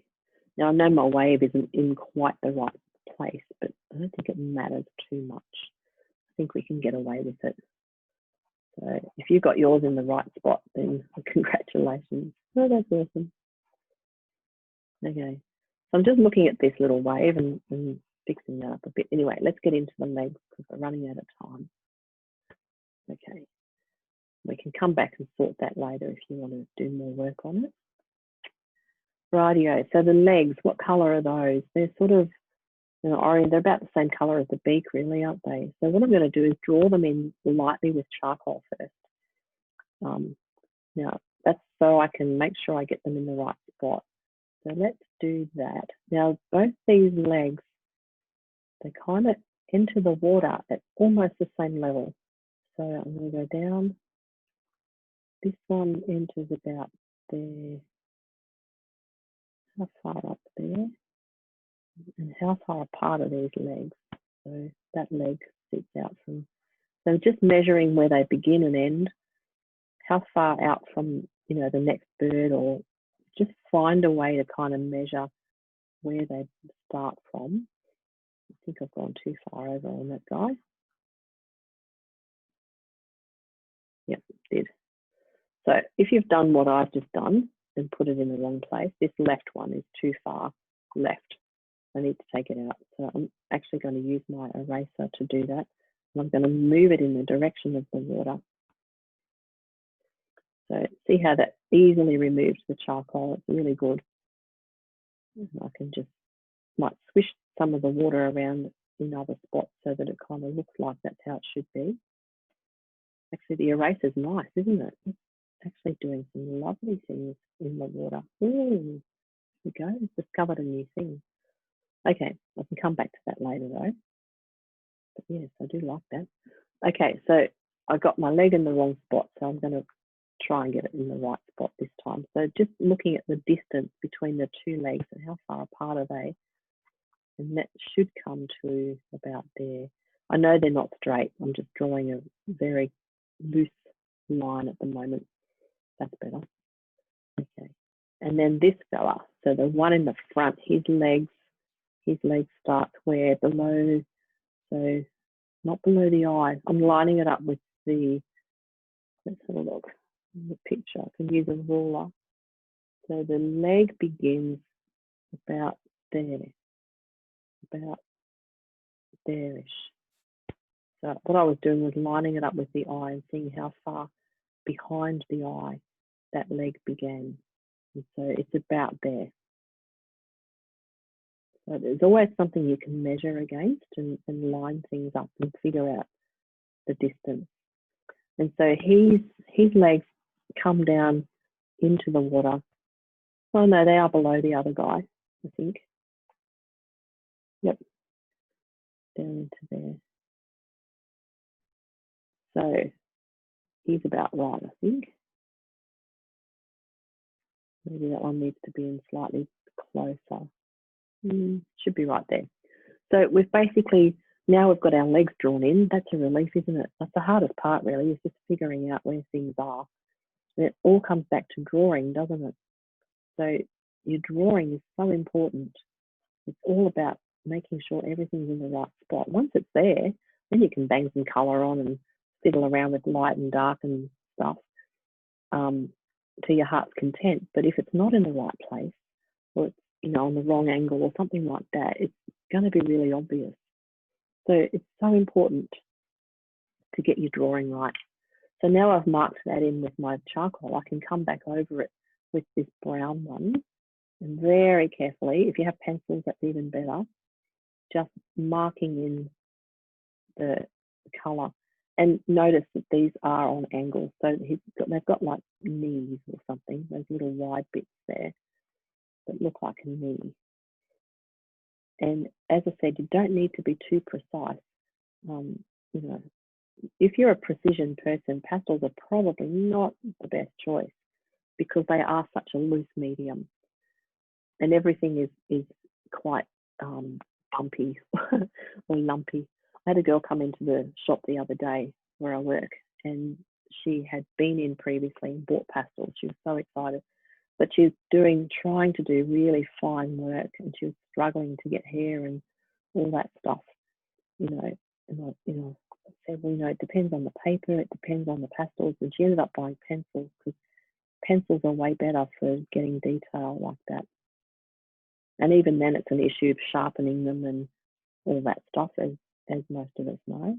And I still haven't found the perfect solution for that one. Leslie might be the one that would know that.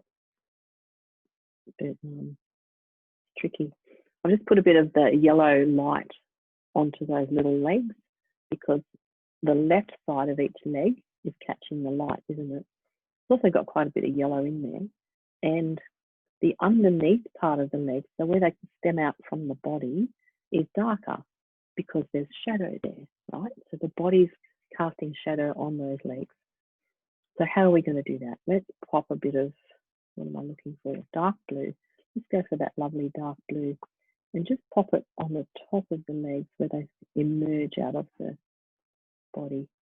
Can you see the shadow there? Just at the top there. All these tiny little things tell us the story.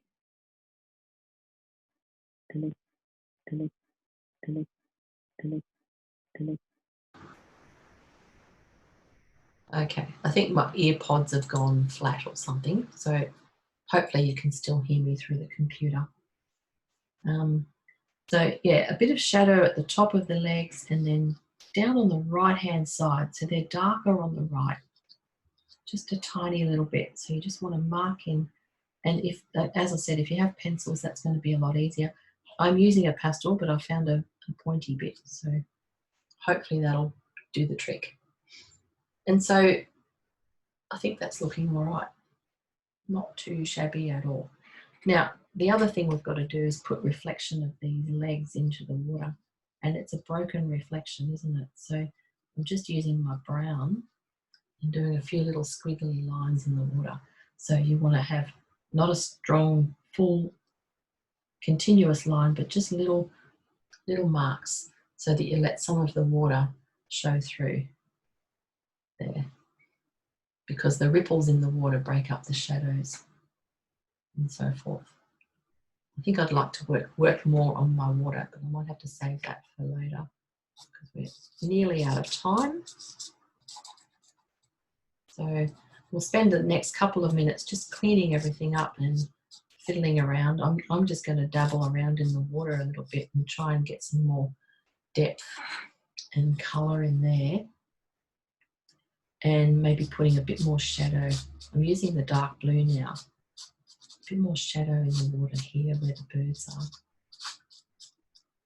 And I think there's actually some light that needs to be put onto those legs, just in a couple of spots. A bit more bright where they're catching the sun. Happy with this one. All right, so might use a white pencil for that. If you don't have a pencil, just find the edge of a pastel.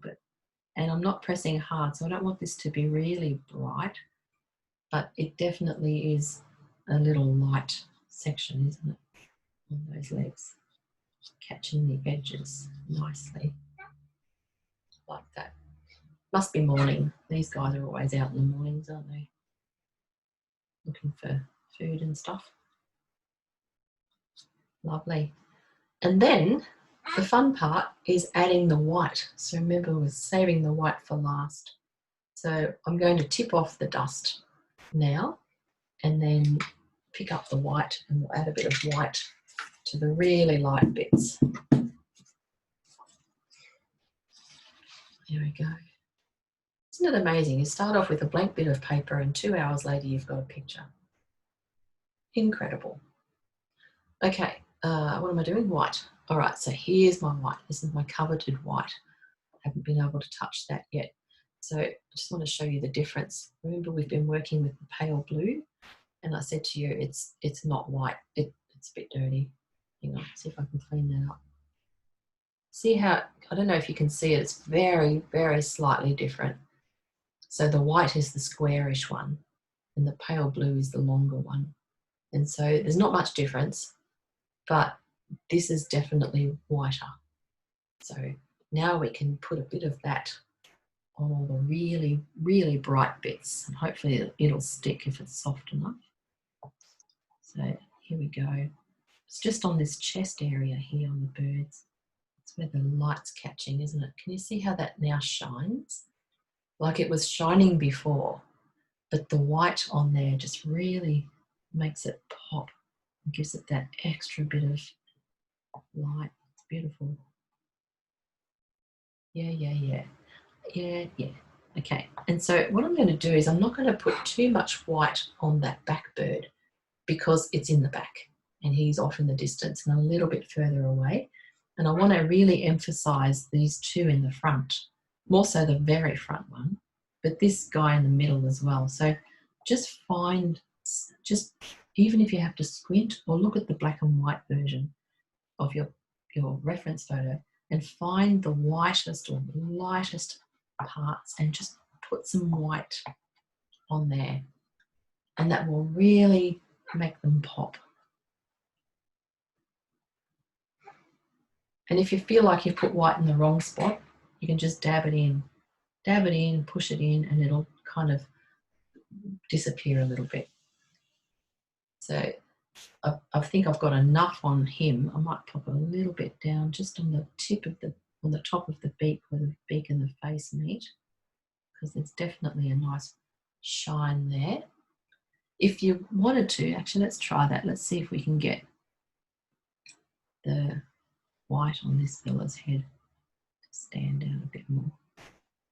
There we go, that'll do. I can just dab off those bits at the back there. So I just love doing this white bit at the end. It's just so satisfying. It's like you've got something to look forward to the whole way. And then on this front guy, I'm going to do the same on him. So add some white on his chest where it's really white. And around the back of the cheek there. So all these bits are catching the light. That's where the sun's hitting them. Be careful, because these chunky pastels kind of get away from you sometimes and they land where you don't want them to. So just go gently and try to use your edges or your tips or your corners to get into those tricky bits. But as I said, if you have pencils and they'll go over the pastel you've already put down, then that's ideal. There we go, and they're glowing now. I'm going to just dab off a couple of spots where I don't want the lines to be too defined. And I've got a fair bit of dust on there that needs to come off, but I think that's looking all right. We need a bit more blue. See, I'm back in the waves now. I'm looking at the waves, trying to get them to work a bit better. So that needs more work. There's some homework. Probably a bit more goldy kind of colour in the water too. So it's probably, that must be reflecting the sun or the sand. That beautiful gold. It's a nice colour.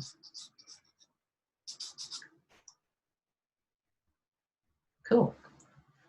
All right, so I'm just going to give you a couple of minutes. What is it, 17 past 12. So a couple more minutes and then we'll hold them all up and have a look and see how everybody went, if that's okay. So I suspect they'll all be looking amazing. I wish I could see them as we go. It would be really cool to see the progress. And don't forget to send me your photos too. I really want to see those. I'm just going to take a photo.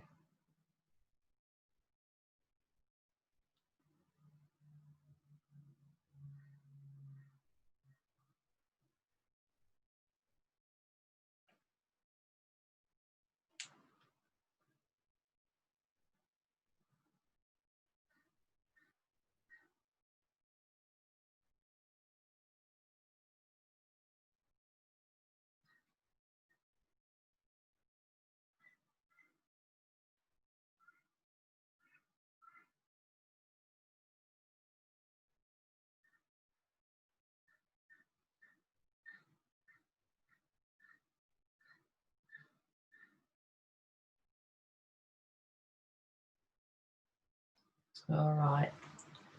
How are you going? You're all ready to do show and tell? So I'm going to flick my screen back now to the faces, and we'll have a look and see what's happening. Okay, there we go. I'm going to unmute everyone, if that's all right. Oh, there's a new button that says ask to unmute, so I think you have to do it yourselves. I don't think I can control that anymore. It's interesting. Things keep changing, don't they? There we Okay. are. That's right. Okay. There we are. Look at everybody. Yeah. Wonderful. Oh my Oh, no. goodness, Leslie, that is God. Robin. Oh my Lord, that's beautiful. Oh, wait a minute. Oh, I can't see. Wow. Yes. Oh, gee. Yeah. Yeah, there's a No. beautiful job. And Di. Look at Leslie. Where's Carolyn gone? I can't- I can't bring it up. Don't they? I can't bring it up for some Oh, reason. can you hold it up again, Di? Sorry. Hold it up, Di. Can't see Carolyn's, but that's okay. I'll just grab everyone else's. So hold still and I'll get a photo. Okay. Whose fingers? Nick. Oh, Nick. Oh, good. That was Robin's fingers. It's okay. Wow, they look amazing. There. Now I can see. Oh, they're so good.